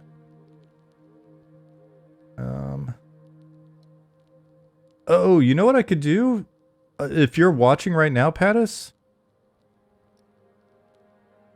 You know what might be cool? How are you in the middle of something? Are you just listening in between like students or whatever? Been thinking about getting a geodesic greenhouse. You're within 100 miles of East Palestine, but you're free. Okay, so 1 negative, 1 positive. Geodesic greenhouse. That sounds fancy, but then again, you are pretty fancy, John. All right, so because I'm probably gonna, I'll be cooking dinner and stuff like that. I'm gonna keep missing you on this northern newbie yard topic. Had some ideas, and we can get into more details, maybe async. And if you wanted to hop into a huddle or Discord or whatever, if that's easier, we could do that as well. But essentially, I was looking at some of the farm stuff we had talked about with Ham before, and thinking about the theme here. Yeah, let's see if we can do a huddle.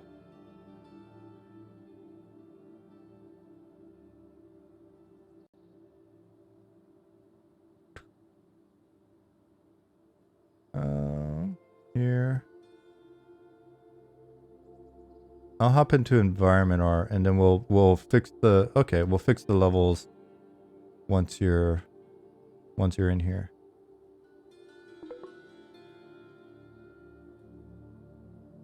Come here, options, master volume, turn it off.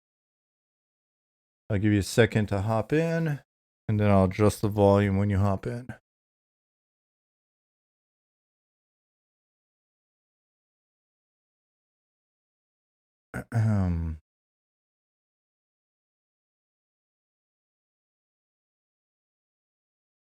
Let's see.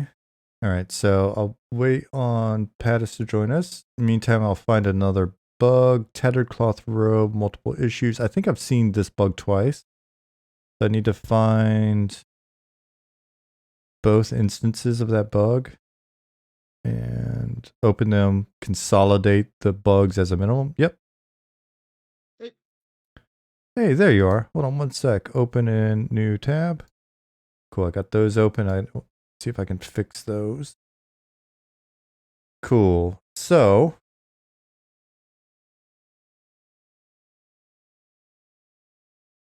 can folks hear?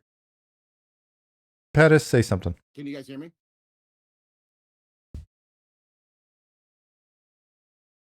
I'll turn you all the way up. Testing. Yeah, you're all the way up. Testing. There you go.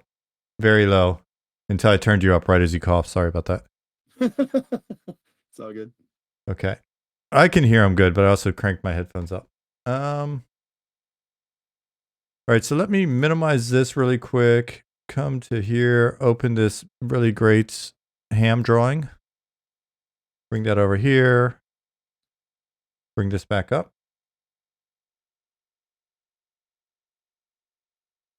So we were talking about Sungreet Strand. And, you know, there's a river and there's like the farm clusters that he was talking about.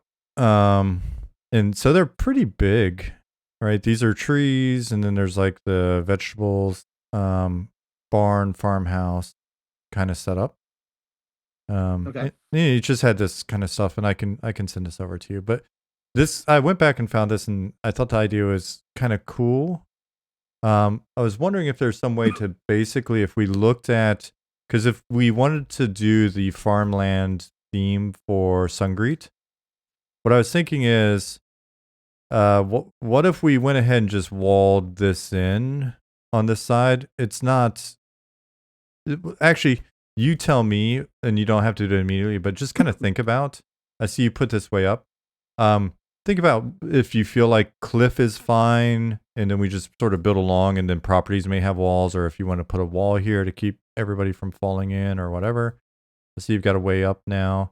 And then we've got a wall here that I think I've said in the past that if we wanted to bring that, like make this newbie art a bit smaller, we couldn't, you know, I think we could afford to grab this wall and bring it in a bit. Yeah, I was going to suggest that. That was one thing I've been thinking of, is moving that closer to Night Harbor itself, so south.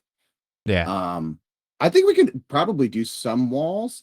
I think adding some, having the walls broken so that, granted, that ramp that I threw in is real like quick and shoddy looking right now. But having some kind of path back up in case somebody does, you know, fall off of spellbinders or something like that, they don't have to go through the bends and get murked. Yeah. Or, you know, having to go in zone. So just giving players some way to get back up into the newbie yard, I think would be a good idea. Okay. And that's cool. And yeah, it was actually a real question. It wasn't loaded. And there we may find that, you know, having it, even if it's mostly walled in and maybe there's like a hole in a wall, or you know, like this feels a little more secret back up, kind of, you know, with the various smuggler things that happen all over the place and all sorts of shit. However it works, it was honestly just a question to kind of get a feel for like how this area winds up kind of being framed. And I know a lot of, you know, like the stuff I, you know, propped out this cemetery is completely placeholder and all that shit. And I know we're going to be redoing a lot of stuff. In terms of terrain variability, right? It's very flat now. If there's any variability that makes sense, then cool. But I'm not even worried as much about that, especially if we're doing like the idea, you know, maybe it could like, we could do some ledges down, and then we started doing over on the other side, right? Maybe it starts to go down. But then I was just thinking, what if because we're talking about player housing, one idea that I had for this newbie yard was have it be kind of like a mix of, when I first like blocked it out, there was a lot of just houses here, and then there was like that road that went through with the palm trees and stuff. So if there's a main road going through, and then maybe some like little, not this big, but basically like walled in kind of estates, like little farm houses with a wall around them. And I'm thinking like the actual wall, not fence, you know, like Mhm. you would see, let's see, Rocky farmhouse.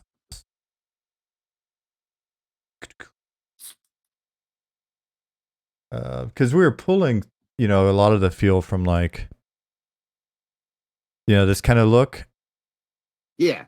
Except they've got a fence. They're totally not making my point for me. But you know what I mean? Like basically. I know exactly what you're talking about. Yeah, just like a mud brick, Yeah.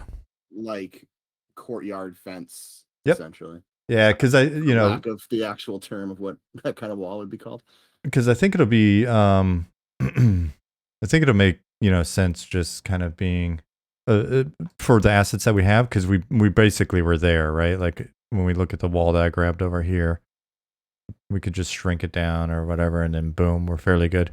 And so what I was thinking was the have this broken up over on this side, or as we go through, with a mix of actual NPC, but then kind of unoccupied farmhouses, farm estates, they'll set up, and then we can have all sorts of bugs and bats and stuff like that around, and it makes sense. And then there's some ideas for, as we go deep in trade skills and farming and all the other stuff that we've discussed, we can kind of revise this, but we've already sort of established the theme, and then we could talk about, does this tie into thoughts that we've had with regards to, you know,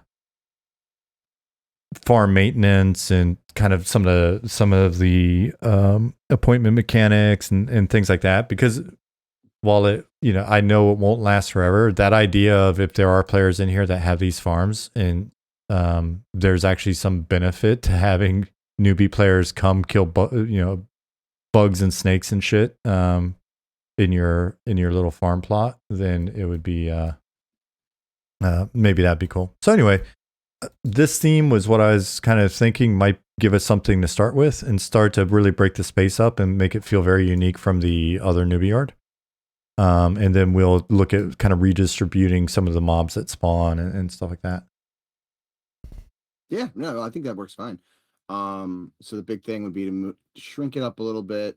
Do you have any idea of like how many of those, or how big you'd want those little farm estates to be? I think it would be a question of what would be a good, because before I just grabbed one of the houses that you had, but it's like, yeah, I think I grabbed like one of these, and was, you know, when it was in its smaller form, and was plopping it around out there. Oh my god, I stuck myself. Let me set time set 6 a.m. And I know as we, you know, get going on this, and I'm sure there'll be more ideas, and Luna will probably have some stuff, and maybe Ollie and stuff like this on this topic. But like, essentially, we want something that can accommodate if I take off my speed gem, you know, this house isn't by any means huge as like a player house, right? Like, you know, it's not bad, but it's not huge.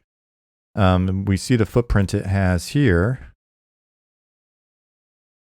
This one has the upper story and other stuff. So something that would accommodate what you feel is like a reasonable house. I think I was using these back in the day. Yeah, I think it was those ones that you were using. But so basically a house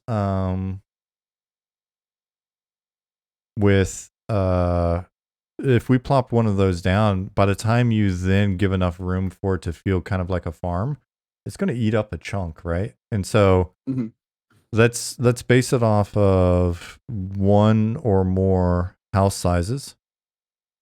Because if I'm looking at, you know what I could do, I guess. Before I hit play, I should probably get closer to the ground. Otherwise, I'm gonna just log in and die. Log in and die. I've done that multiple times. So, or I'll just die right I'll here. just die now. I'll die in advance. I'm pre-dying.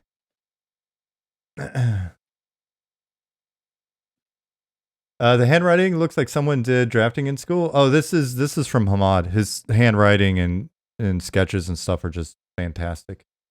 You're totally gonna have Easter eggs from undeleted scene assets and scene, aren't you? Violeth, of course we are. Of course we are. Pattis thinks that we're not, but we are. SI.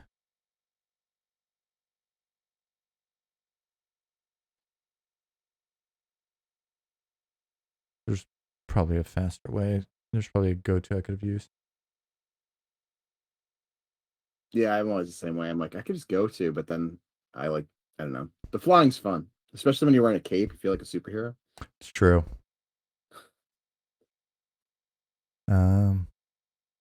I can go to my corpse, right? Yeah, you can. Son of a bitch. So I should probably. Although I think the go-to when it's a corpse, you have to go to the actual like spawn ID number and not go to your name. Okay. Anyways, it'll when you search your name, it'll show you and your corpse, and it'll give you numbers for both of them.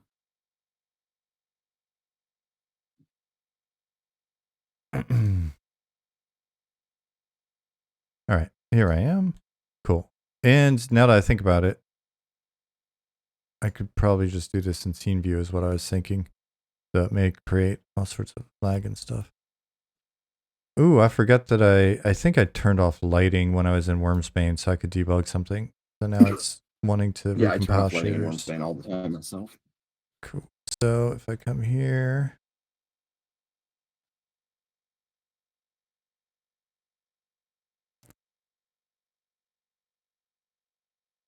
yeah, it's selecting. That it's you click on that and grab sail buildings. Cool. Because it's all like in its own.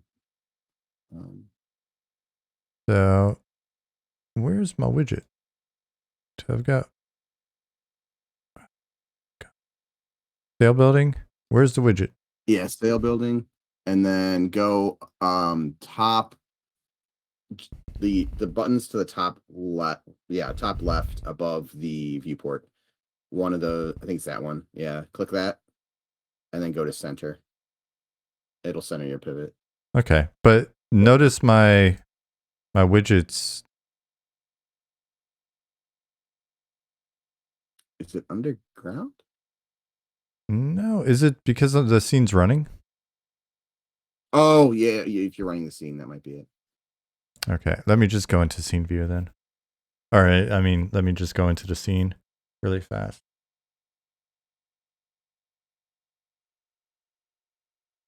Because I know when I'm in the scene, if I accidentally click on something, especially clicking on Pro Builder assets, will like freeze the game or freeze your scene for a little bit. Yeah, it's definitely suboptimal when it's running. While this is doing this, Patrick said, speaking of environment stuff, I asked Goblin to follow up on the conversation we had about doing some paintings over this new BSP. Cool. Yeah, that'd be nice to be able to knock out some of that stuff. And then the other, some of those areas that are really starting to get more developed, I think would be a good place to start with those. That'd be really cool. And then the thing that I was going to ask was with Patrick hitting on some of the texture stuff. I wanted to revise the environment texture, especially mountain conversation, just because that was one of those things that was cited as like a more obvious big bang for the buck kind of thing if we could figure out something that we're all happy with prior to public test. Night Harbor. Yep. Jazzman said, glad to see you're back streaming. Hope vacation was awesome. Well, vacation was very cool. It was very nice to spend time with the parents. It was a good time. Yeah, let's see. Scene loader, inspector. Yeah, my dad's a blast. And when I was at my mom's house, because they've been divorced for like 20 years, when I was at my mom's house, she found a bunch of like 2 boxes of photos of like, I think there's even more that she hadn't sorted through. And so when I was at my grandmother's, we took them to my grandmother's house and we started going through like photos from our various times we lived in Germany and like growing up and all this stuff. And within it, I found like another box that was just photos of like my dad when he was from like baby growing up. Holy shit, he was a hippie. Like, it's just some of the raddest photos ever. So then I took those over to my dad's place and we ran through them one morning. It was a ton of fun. Like, you could tell he hadn't seen these like pictures of himself in forever. So it wound up being a good visit. So thanks, Jazzman, for asking. Load the scene, sub scenes and see. Would be cool if you could edit and execute mode. It would be next level development. I think there's probably something that we could be doing more so on that front, Nicodemus. I mean, we can do everything data wise while we're running, but like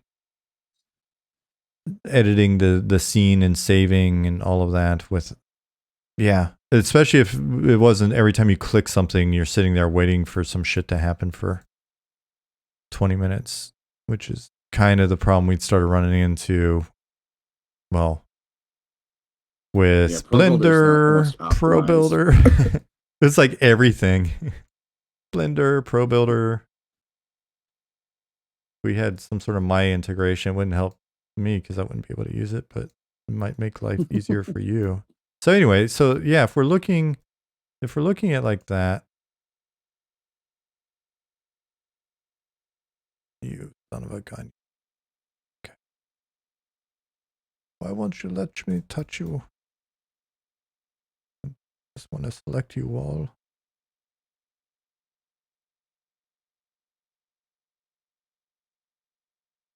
I always get weirded out when it feels like I selected something that I didn't mean to select. I'm like, what's about to get moved? But I'm not saving any of this shit, so it doesn't matter.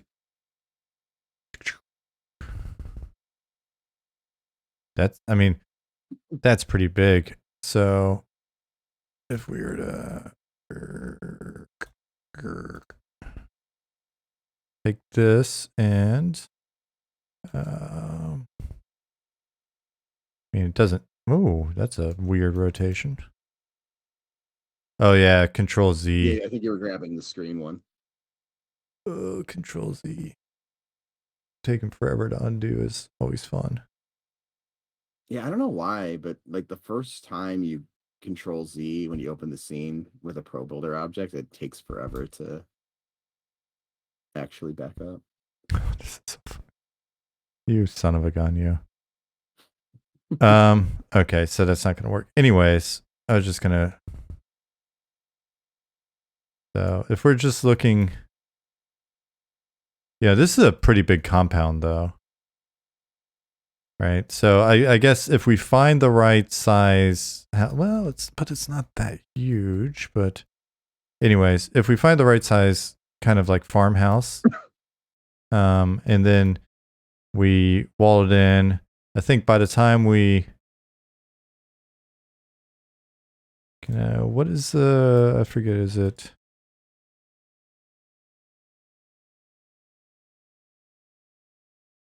Nope. It's like, is it? It's something F that will just. I thought it was something F that would just put it where you're looking, but it's been so long since I've been. F snaps the camera. Are you talking about snapping it to the ground? Because I think that's Control Shift. No, there's another one where you can take the thing that you got selected and it'll just put it sort of where you're looking. Unity. Oh, that one I don't know. The Control Alt F. Nope, that's not it.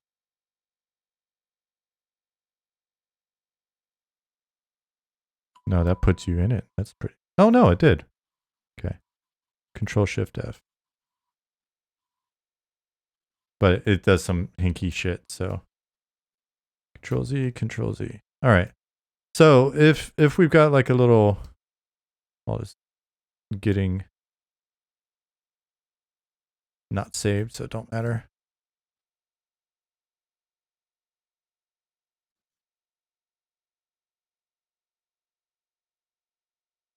Oops. So we got a couple trees and blah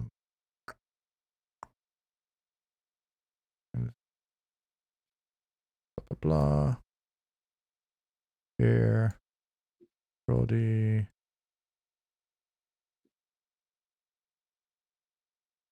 Not that way.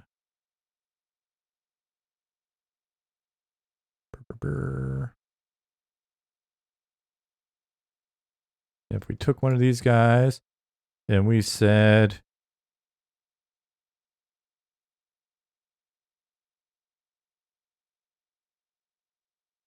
pretend you're a bush or some sort of shit that's growing. Drody.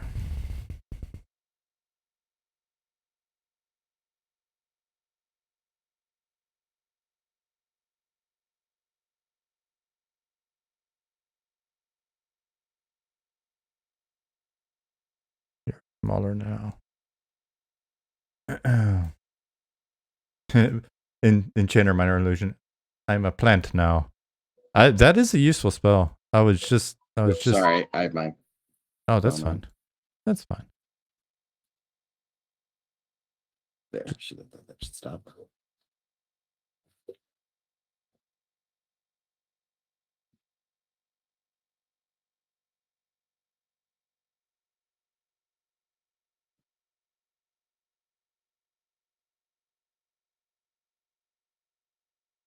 So we got like a row of some plants being grown. These are what kind of vegetables are these? These are special fantasy vegetables specific for our game that are desert fantasy plants. It's now part of lore.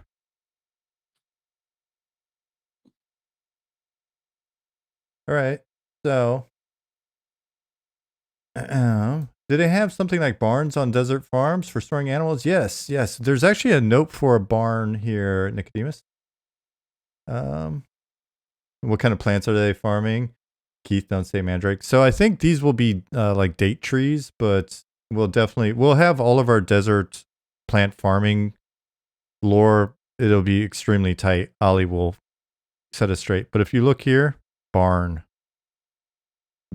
Excuse me. So we can have farmhouse, and then we could pretend like, one of these or two of these.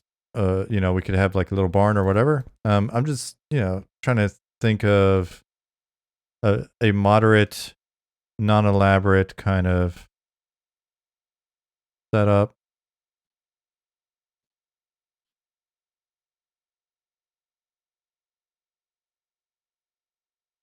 Boom.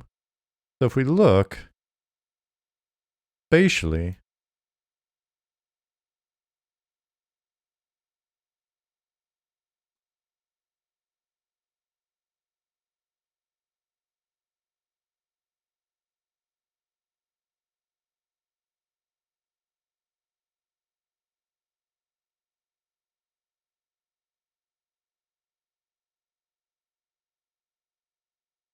and then, and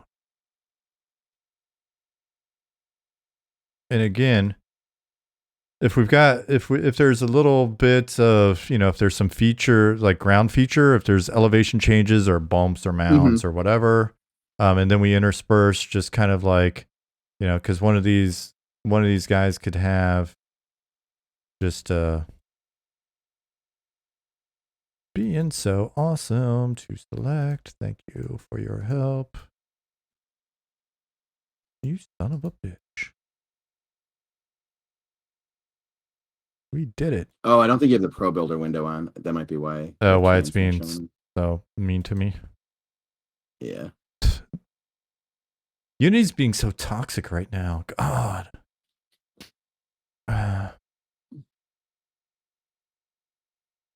It's totally not user error. anyway, if and the thing is, we can. It doesn't need to be like brand new spruced up stuff. Maybe there's one that's a little more spruced up than the other one's kind of feeling.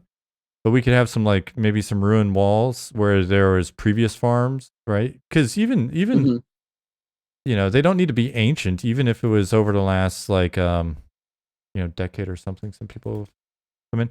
But if we took this and then maybe we took a little bit of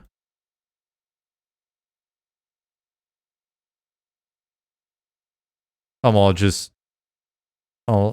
up in your shit. Like you're like Good. what are you doing? Stop it. I don't know. I think you have the terrain selected as well there. Do I still? Try to unselect. Yeah. Pro Builder isn't great at selecting things when you're far away from it, I've noticed. Near bar. Oh, I used to love that cartoon. Or no, that was Sesame Street, I think. Control D. Guys, we don't have a whiteboard that we can share, so this is how we do stuff sometimes. It's just like, we can do like quick doodles to communicate with each other, but I think our async communication has actually been a lot better than I would have ever imagined. Right? And so we've got, if we've still got some ruin bits that exist here, I think by the time we put a road through here, we run some nice palm trees around. It doesn't need to be a ton of it. Mm-hmm. We get a few little farms kind of setups like this that aren't so purely placeholder copy pasta.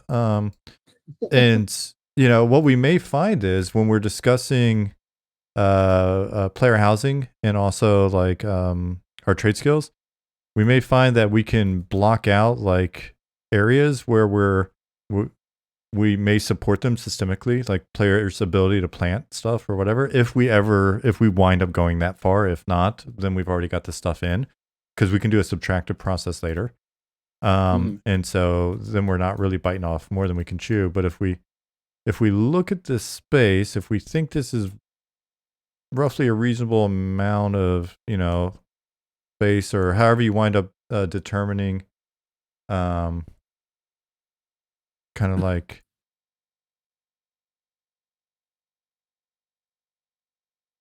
what these things ultimately should look like. I think by the time we do that, we move this up a bit, and then we go into the Sun Greet Strand theme, which is very heavily sort of like a more blown up version of this, right? Where it's like bigger farm plots and bigger walled in areas or whatever.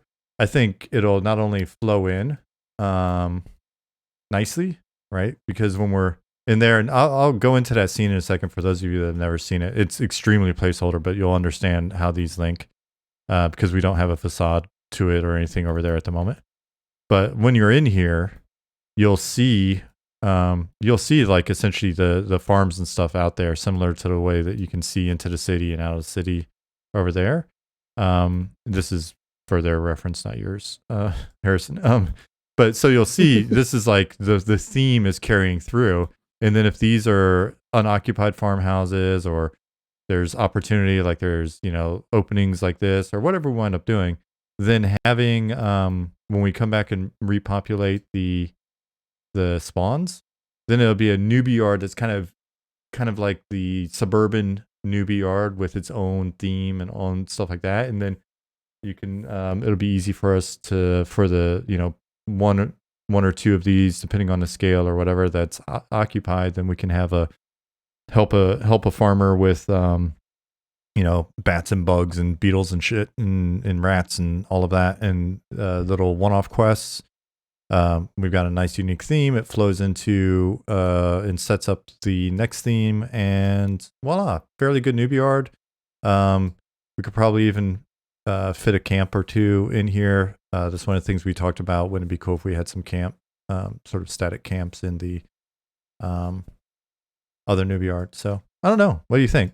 Make sense? Yeah, no, I think that works. And I was even kind of thinking about setting up areas with static camps when I was doing the Western newbie yard. with just like, you know, with the ruins and kind of giving little places where if you guys wanted to, you could tuck stuff in. I could do that kind of same thing, especially over if you want more ruins over by that kind of cemetery area. I can kind of keep that in mind over there. Okay. Yeah, so diagonal winds up taking up a lot of. I like it. It feels kind of neat, but it's also so close to the city. Why would they do that? And it eats up so much space. Just as an example, again, as soon as I'm done here, I'm when I click out, I'm not hitting save. It's just meant to be kind of a little brainstorm. So if you want, I can, or you can do a screen grab or whatever. But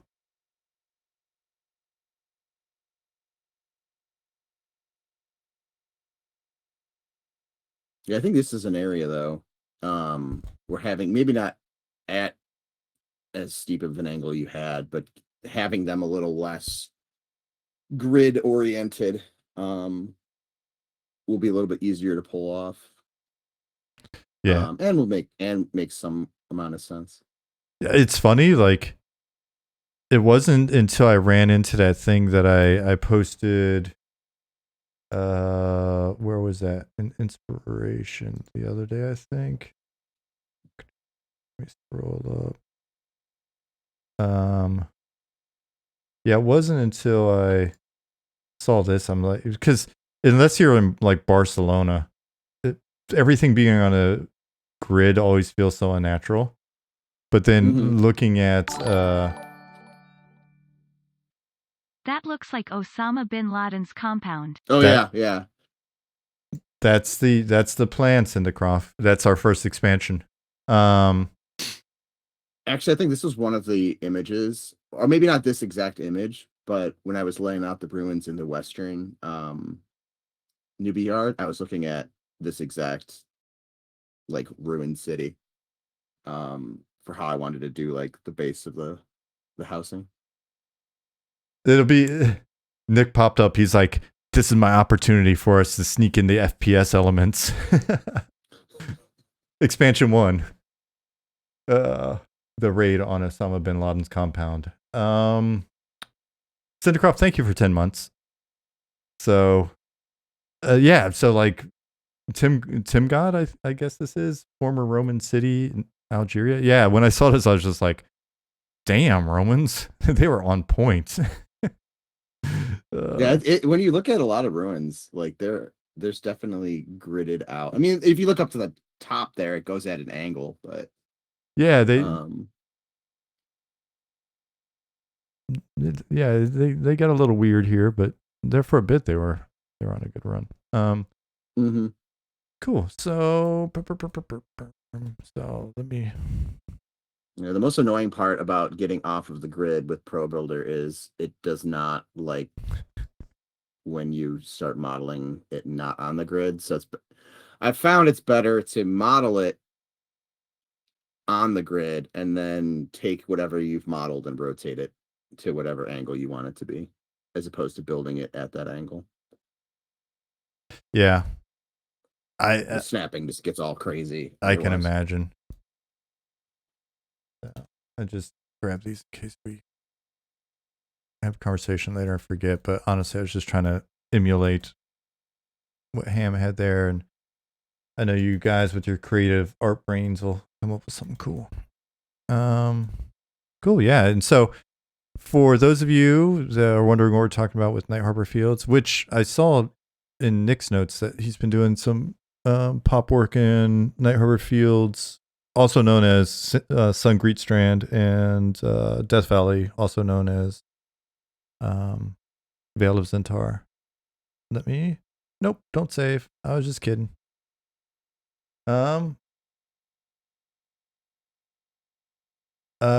My only suggestion would be to make the shoreline area next to the water less cliff-like. Access to water would be crucial for the farmer. So we've got an aqueduct on the other side of the newbie yard. So maybe we should factor that in. Maybe there's a little something coming over from the aqueduct. Oh, shit. Here's the original one that I was just referencing. I forgot this even existed. So this was when I threw a bunch of random buildings in before. Okay. So, but yeah, there's like there's a weird springs and glacial Man, lake up in here. I was to say the city's developed a lot since then. Yeah, there's a lot of deleting and shit as well. But yeah, it's completely. You can even see it here. It's so much different. But yeah, so essentially this area is in makes a little bit a little bit more sense, Nicodemus, in line in terms of what you're thinking. They're using the river here. Let's just pretend that they're using water from the aqueduct or something over here, or they've got wells or something. We'll have to fudge it. I could throw some wells in pretty easily. Yeah. Don't. We're sometimes sometimes we're gonna fantasy fudge it. Not you'll be able to spot flaws in our world building, but don't act like you saw any actual farms near Kano's Report. Come on now. I guess you could say they were in Necronis. Whatever, dude. Yeah, so anyway, when we're here then we're looking through, then we'll see like the beginning of the theme set up, and then we'll see stuff in here. And yeah. Okay. Cool. Yeah, I think it would work.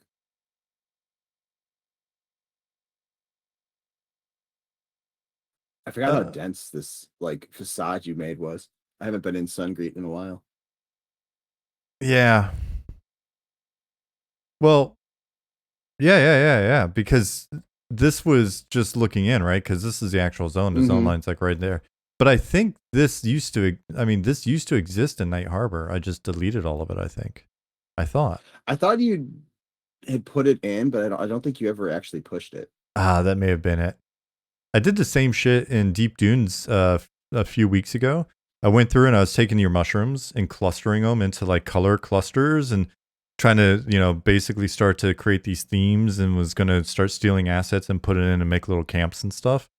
And then I was like, okay, you know what? This isn't horrible, but it would really benefit from like sitting down and, working with you to turn it into something real later. It's just meant as like placeholder for now, so we could put a little additional population in there. And kind of like Shaded Dune stuff that I added. And I swear I saved it at some point, and I don't know if I know I didn't push it. And I don't know if I tend to basically just discard everything regularly because I'm not anytime I'm seeing changes, because I'm like, I'm not checking in any of this shit. I'm working in data. And so I was just like, I probably just out of habit discarded it. It was like, all right. There's been a couple of times on streams, like I'll be flying around showing off things, and I'll see like one thing out of place in the garrison, and I'll be like, oh, let me fix this real quick, and then I forget that I did anything with the garrison scene, and then I'll delete it, and I'll be flying around again a couple days later and be like, I thought I fixed this, but it's because I discarded all of my other stuff when I was pulling. Yeah, man. But the cool thing is, usually what I find is after I've like kind of dorked around with something, and then forgot to save and had Unity crash or whatever, usually whatever took me an hour to put together the first time takes like 15 minutes to put together next time.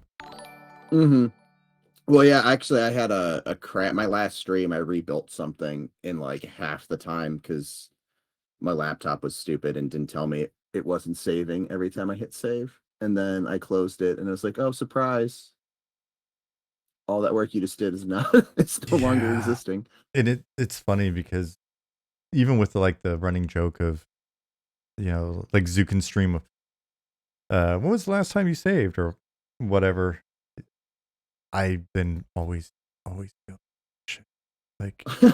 Well, the thing that drove me crazy about it was I was literally hitting save, and apparently my laptop was out of hard drive space, even though it wasn't, or it thought it was. And when I went to close it to push, it goes, oh, you don't have enough space, or you're under a gig or whatever. It fired up that warning, and it hadn't fired up the warning for like the 4 hours I had been working on it. And then it like crashed, like hard crashed, and I was like, "Uh-oh." And I'm like, "Well, I'll open up the scene to see um if everything's still right." And I opened up the scene, it was like I did nothing. I was like, "Oh my god." But when I built it on stream, I built in like maybe half the amount of time. Yeah. I was talking to Ollie one day, and I think I was actually, because I was trying to figure something out. I was like streaming it to him or whatever in a huddle, and it crashed and wiped out like everything. It was 30 minutes of discussion. I was working on something, and like, I don't know, I think maybe it was when I was working on Shaded Dunes. It was just like in real time. I was like, oops, and I didn't save. And he's just like, oh no. And I was so embarrassed that I was like extra motivated to like get it all done in like 5 minutes. Because I always feel bad. I'm like, that wasted hour is another, that's an hour I could have, that's an hour dedicated to the project. If I just wasted an hour dedicated to the project, then I owe that hour again, kind of thing. Yep. But okay, cool. So, I mean, like I said, there were massive new revelations or big thoughts or whatever on this front. It was just I had gone back and was curious. I was like, I knew that Ham had drawn something at one point. Let's crib off of that. And so that's where I went back and like grabbed that, and then and figure I'd mention it so that if at some point there's an opportunity to update this, then that'd be good to go, because I'm hoping it's not a big project. I don't think it would be. The Western Newbie Yard came together pretty quickly. I don't think this one will be that difficult either. The reason why there's value to it too is, as we're wrapping up all of the newbie quests, basically all of the newbie quests are really like sending you to the Western Newbie Yard or the inn, or right, like, and so we're pushing, shit, how many guilds do we have here, right? We've got like, in that tower we've got wizards, we've got spellblades, we've got inquisitors over here, we've got enchanters over here, we've got what else is in this area, right? Like, so, and for you got the 4 over there, you've got 2 in the necropolis, you've got the shaman are kind of close. So with that in mind, as we go to revise these quests and incorporate the feedback and all of that stuff, it'd be nice to just start thinking about sort of redistribution, and and then we can also talk about, we've just got to decide, do we start everybody at the Western Gate and then have you pile through, or do we go back through and have like folks over here start here and be kind of a little kind in that regard? And so we get that updated. If there's a potential to get this knocked out in the next 2 weeks, then we know it'll be there for the public test, and that might be nice. And getting more people playing over here too. Sorry, I'm just going to continue. So I could pivot to getting this done as opposed to like filling out the streets in Sageside, because that's what I've been focused on. If you feel like it's not going to be a major distraction, like honestly, I don't think it is. Okay. Because every day I'm like, I think about Night Harbor and the fact, what I mean? Because it's going to be so crazy when you guys have kind of gotten Night Harbor to a point where it's the initial pass is done. When we switch to other stuff, especially like outdoor zones and the other dungeons, relatively speaking, because Night Harbor is such a massive investment, I think everybody's going to have their mind blown at like how quick it is to do a zone. Oh yeah. Like to make a zone, I don't think it takes you guys a huge amount of time, honestly. But Night Harbor is just, when you're not worried about like all these different street flows and interiors of buildings and how like, oh, this exterior looks really cool, but how does the interior actually work? Like, how do I get to that spot and how to adjust all that stuff? That takes so much longer than like like Wormsbane, like I've said a million times, that like the first initial rough out was like 8 or 10 hours investment over a weekend. Yeah, and I swear we're going to make we're going to make Night Harbor worth it. But every day I wake up with that sort of like sense of dread of, because it's one of those tough calls to make. It's a crazy city, and I think we can make it really, really unique and cool. But yeah, I mean, if we had just made it the size of like an EQ1 city, yeah, we could have banged out 10 cities by now. Oh yeah. But yeah, the market area is already more buildings in that little like section than Freeport had in all of its zones in the original Freeport. Now I haven't counted the buildings in the modern Freeport. So it's one of those. It's been a tough call. But I believe, and then if we find out 10 years from now that it was a completely insane call, then oh well, sorry. I asked if you guys. I've been asking. I'm like, is this too crazy, guys? Is this? But anyway, but I don't want to abdicate. I think we're at this point. I think finishing it off is the right call. I don't know if I would recommend tackling another one this size with just 2 environment artists on it, but 2 part-time environment artists. Yeah. yeah. I think if we were to scale, we could do something on that scale again. But yeah, once we're scaled. But I will. Sorry, Chad. I'm not ignoring you. I will catch up in 1 sec. But the other thing, I think once we've got this new VR going too, and people are using it, this place is. Look how dope this is, right? Like, and so having people also use this other perspective a bit more, right? And seeing this stuff, because right now all of this stuff is just kind of tucked away here, and you only come here when you have to, because everything's going on to the west. And I mean, to some degree, that may still remain the case with Wormsbane being over there or whatever. But I did find that it seemed like when people were coming over here,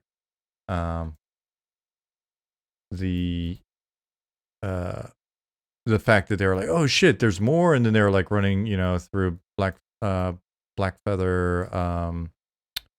the Blackfeather Bazaar and all of that stuff. It was fun that people were constantly just finding more and more of the city. So anyway, that's the end of my spiel on the newbie art. So let's see. You ever look at Conan Exile's map with the aqueducts and building placement? LOL. Nope. But I can open a tab, so I can do it after here. Conan Exiles. Didn't they just announce a big expansion or something? Aqueduct. Let's see if that helps me find.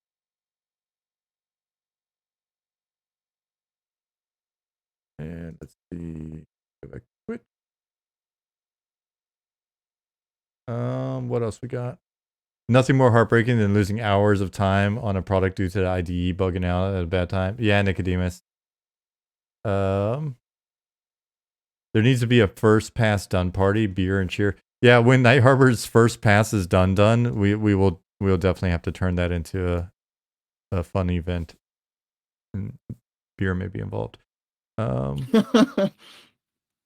How's pet pathing inside the city and out of doors and stuff?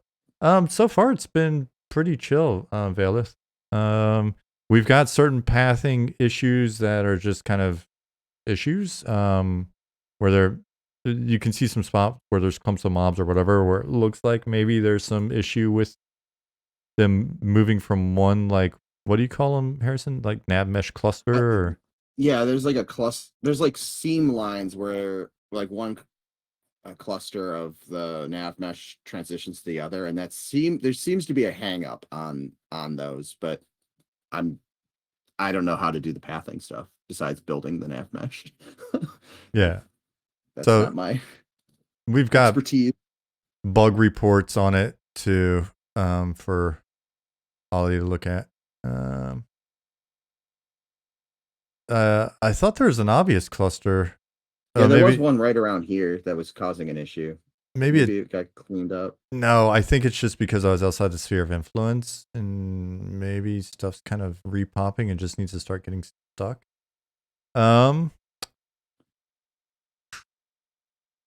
Yeah, the Fuchsia Spire is a lot of fun. So I think people being in that newbie yard, there's definitely a payoff to it. Nicodemus, thank you for your continued generosity. Protest the bread and Chikazi. I'm just gonna Chikazi. I just thought of Chukkas, like Chukka boot, because I had some really great green Airwalk Chukka boots when I was a kid. So you are now Chukkas. Congrats on the sub. You no longer have to watch these stupid commercials. Does Night Harbor have a Coliseum? Nick said no, but I've been meaning to mention that to the team. I need a PvP arena. Yeah, we do. Very, very valid point. Do we want a PvP arena in the city or on the outskirts somewhere? Think I'm about not sure where we would put it in the city at this point. Under the city.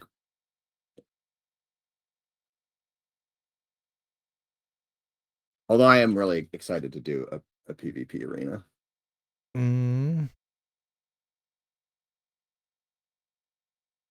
We could put it as part of the old Temple Market. Oh yeah, we could, because that area has really not been developed out. Yeah. Underground battle arena. Yeah. So I mean, it could be in some sort of nook or cranny here, and then we would just talk about justification and lore. I know I've made this disclaimer before, but at some point, once we've kind of got things caught up, and maybe I'll just like make a new scene and throw it in as a using assets that we have. I really do want to underdock zone. I think Ollie's seconded that as well. So, a lot of the ideas that we had for all these underzones, because when we originally talked about this, folks that are new here, it's all of this, and then there's like 4 levels of this below it. And it was like, oh, I don't know about that. But at some point, I would like to have a underground harbor, basically, and it doesn't have to be very big, and I've got a picture of it in my mind, but this underground harbor that connects to the river then, and that river that's in deep dunes already, essentially turn that into more of a river, and then have an underground river going through the deep region that will then connect to an underground sort of water transport zone. So originally was picturing like an underground ocean of tears, which I think Luna had a cool name for. It was like the interstitial lake or something like that. But anyway, the idea then would be that you can take the ships will take you up around the coast here and then take you up into the Elven lands up to the north. This river will actually have the river that we're looking at over here to the east will actually have ships that go down it and come to the dock. So you'll have other ships that take you inland here, and then to sort of reinforce the fact that there is an underground that is under all of the continent. Then there'll be an underground river that goes to the Dark Elf City, right? And so I think I'm so amped and terrified of the idea of like underground river that goes to an underground ocean of tears kind of zone, and then goes through more river and then arrives at the underground deep elven city.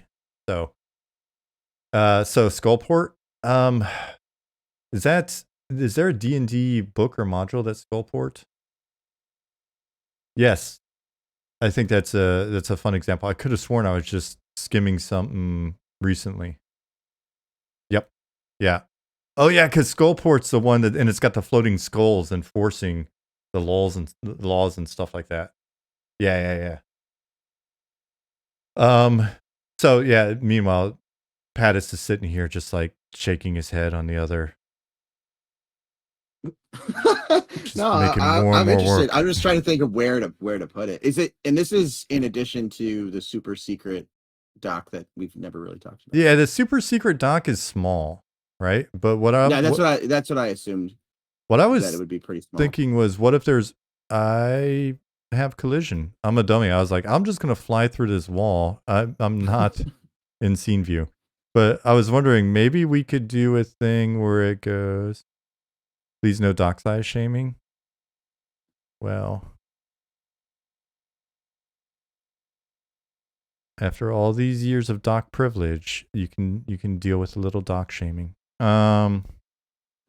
So maybe it could just be like a tunnel like this that goes. Like hold on, this tunnel specifically? No, Or... like a tunnel leading off of this tunnel. Oh, okay. So Into this would be this would be a 3-way tunnel. So okay, we got regular harbor. Bad dad jokes is John's shop. He is an expert at. So then we've got it going here, got it here, and then it goes down here. so we don't have to worry about that that harbor for the underground river to actually hook up to the sea or the river that's here. No, it's just okay. Matter of fact, that makes the design so much easier because I'm like, we're running out of space. No. Where that could link. It could, and I think zone line pretty immediately, right? Like, let's just go ahead and accept that. Like, you go bloop loading, and then you go down, and then you're in the deep docks or the underdock, and that's really it doesn't need to be this craziness that we have. This is amazing, you know what I mean? But like, it could be, and we'll get back to this later. You don't have to even remember this now. But I was picturing about like this many structures in a big cave that leads to terrain. And there's a wall, right? It's just in a big cavern, and then there's a gate that opens and closes as the ships are coming in. That and maybe like smaller gate that allows you to go straight into like deep dunes. And it's just basically, if you took deep dunes, and if we took deep dunes and made one of the big caves and took a bunch of buildings, maybe a little bit more like this, lining the walls over here. Yeah, I mean, so, and then you just got like the cavern walls kind of with structures and stuff. So imagine like if you took this and just like right here, this little cubby, and then put it underground. Literally, it was, for now, if I was to try to sneak and, placeholder do it just so that it would, no one would lose their mind and we would actually have it, it'd be like, I would probably just take this, lasso all of this, copy it, go in there, make this basically the same thing. And then on this side, have a big wall and a gate. And then boom, it goes into the river and then we just make it. And this is where we could get to like deep dwarf, deep elf, deep gnome, sketchy troll sort of population down in there as well. So yeah, I was thinking because we would have been talking about potentially making that tunnel more of like deep race, like building structure, just so it's not that just long, bland walkway eventually. Have the entrance be part of, built into those structures that end up making up that tunnel. And then you can just continue that architecture into that area essentially. Yeah, and honestly, like I'm not just saying it. It doesn't have to be much more than like this cubby essentially. Just the fact that it's underground, and then as you're looking and you're in a cavern, and maybe just take these and stack them up one more stack higher on one wall or something, and give it that kind of like Pirate Bay kind of feel. You know what I mean? Like, and then the fact that you're in this big ass cavern, and then the mushrooms, you can see the mushrooms and all of that other stuff, and it just goes straight into the deep domes theme, the deep dunes theme. So deep dunes, for those of you that don't know what we're talking about, I think that would be enough, and that would get us started, and we'd have the underdocks or something. So let me catch up on chat real quick. Patrick saying spooky subterranean creatures, angler fish beasts. Yeah, I mean, I just the underground theme has just got so much value, I think, especially when people realize it's not just like a one-off zone or whatever, and you realize that we're really invested in making a an underground. I was always so blown away about that idea of like big undergrounds ever since like playing Ultima. So like right now, this is not a river. So I was like, all right, let's make it a bigger river, and then can you imagine like the deep elf, and we can just use our current boat, but like little deep elf ships kind of taking the ship here to their city, and you go through a river in a zone like this, and then it go through, and then you go into like a big ass, you can't see the walls anymore, cavern, Ocean of Tears type zone. I don't know. It makes me excited. I still want to get the river to be like bioluminescent. Yeah. I screwed around with the settings. I think you can almost kind of do it. You see the edges? Yeah, I'd say the edges look a little different. And then the lighting, I was putting a lot of lights over it to try to do that originally. So I think we can definitely I think we'll figure something out on that front. It used to be when you went in here and you went underwater, it was actually it's not doing it anymore, but I thought it was like kind of a bit glowy in the water, like felt brighter in the water than out. Yeah, I just need to do a deep dive on how that shader works and see if I can tweak it a little bit. I'm assuming it's probably not that difficult, but I'm just not familiar enough with the shader. yeah, and I mean, you've got a ton of stuff on your plate, but I'm confident that we'll eventually get there. Yeah, if those of you have never seen the cool beetles that we have and stuff, it's probably been a year at least. Yeah, it's been a while since we've really done much down here. Let's see what else was said. Jasmine said, "Crazy how good the city looks from a few months ago." Yeah, these guys are killing it. Skullport is served by locks that lower you to it from sea caves of Waterdeep. I'm gonna have to read up some more. I mentioned earlier, like very early in the stream, that there are a number of books that I'll be thumbing through again to get ideas. That one is definitely one of them. That's on my table. So, let's see. Can you build under the city, or are there limitations? We've just got a ton of stuff packed into the Night Harbor scene. The zone is huge at this point, so I'm definitely in favor and encouraging some zone lines, especially for something that's this distinct.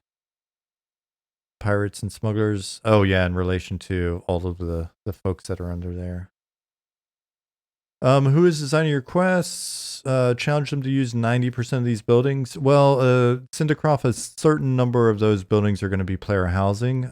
But yeah, we will be challenged to start packing in more and more content in the rest of the buildings. That will be on me and Luna for the most part. So that'll be something we're discussing after we wrap up the revision to the starter quest. There'll be a lot of work just going into fleshing out the rest of the Night Harbor factions and then starting to populate the areas and stuff. Let's see. Zone Night Harbor.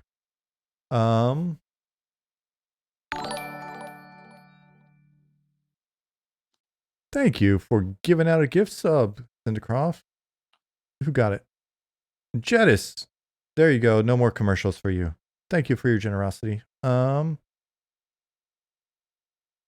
is the reason why I fell in love with fantasy. I believe that there's a strong appeal to having a great like sort of Underdark, underground, for us, the deep regions.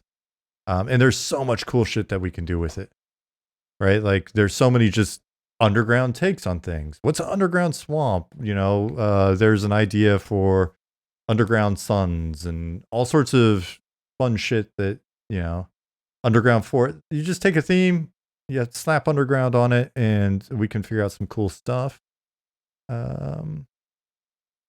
Decappy said, "How about crystals in the sky that are reflected by the river?" Yep, see, that's the kind of stuff, right? A lot of fun, different little easy things that I think we could do to make it super cool. Mercury like river somewhere. There is I forget, there was an emperor that had a tomb with all the terracotta warriors, and I could have sworn that there is a giant pool of mercury that they believe like there's this giant reflecting pool that was mercury that was meant to do some interesting lighting stuff there. Yeah, So, it's supposed to have all the rivers in China with flowing mercury. yeah, But they haven't opened up the tomb. I can't remember. It was the yes. Qin Shai Hung or Hang. I'm probably butchering long. that, but Hmm. yeah. But they did I was watching a documentary on it not too long ago. They did soil samples, and around the pyramid there is a noticeable spike in mercury in the soil.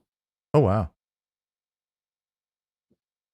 But I think also like all of the people that built it are supposed to be like I think they trapped them in there is what the legends or the stories say.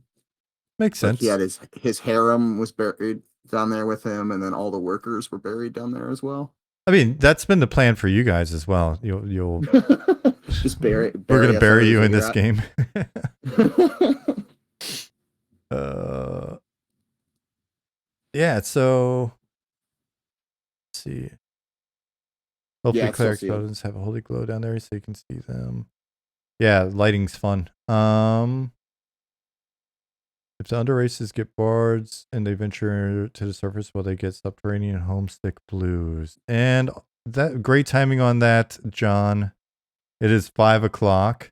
Nicodemus said, "I want to say I've enjoyed Pattis joining via voice chat in today's stream. Please do this again with others on the team." Yeah, I was thinking about that the other day. I was like, ever since the time Ollie joined, it was like, man, we really got to get more folks on. So it's really just when people are available. I know this is morning and daytime for the bulk of the team over on the American continent. So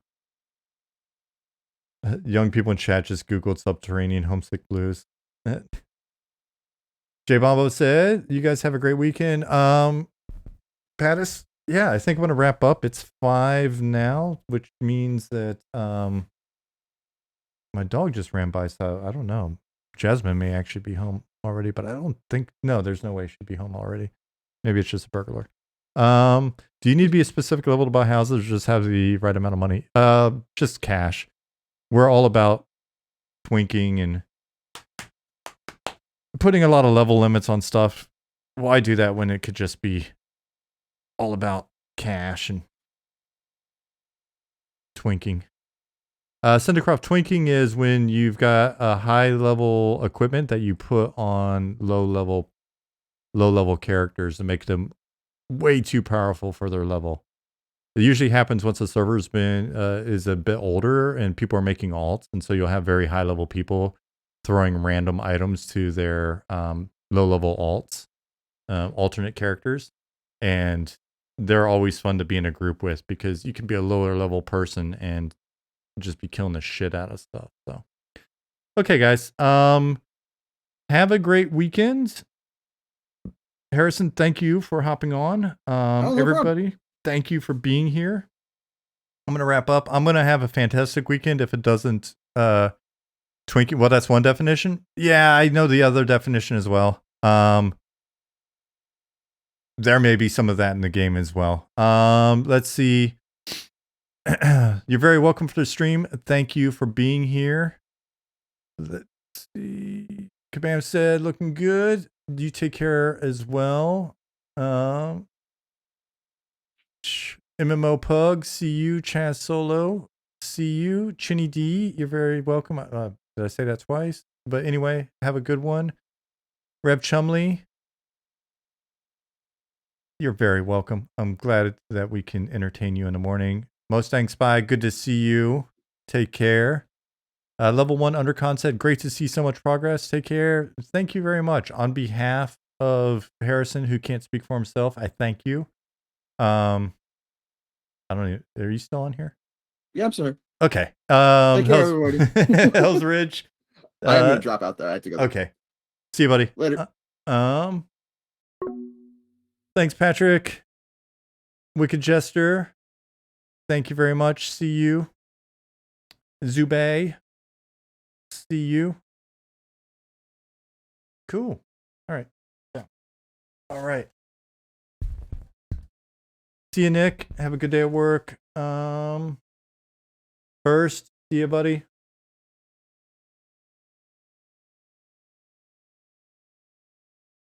All right. Is that it? If that is it, then everybody have a fantastic weekend. Thank you for being here. Hopefully I shared enough links earlier and people know where to find all of our stuff. If not, join the mailing list, join the Discord, and yeah. See you on Tuesday. Bye-bye.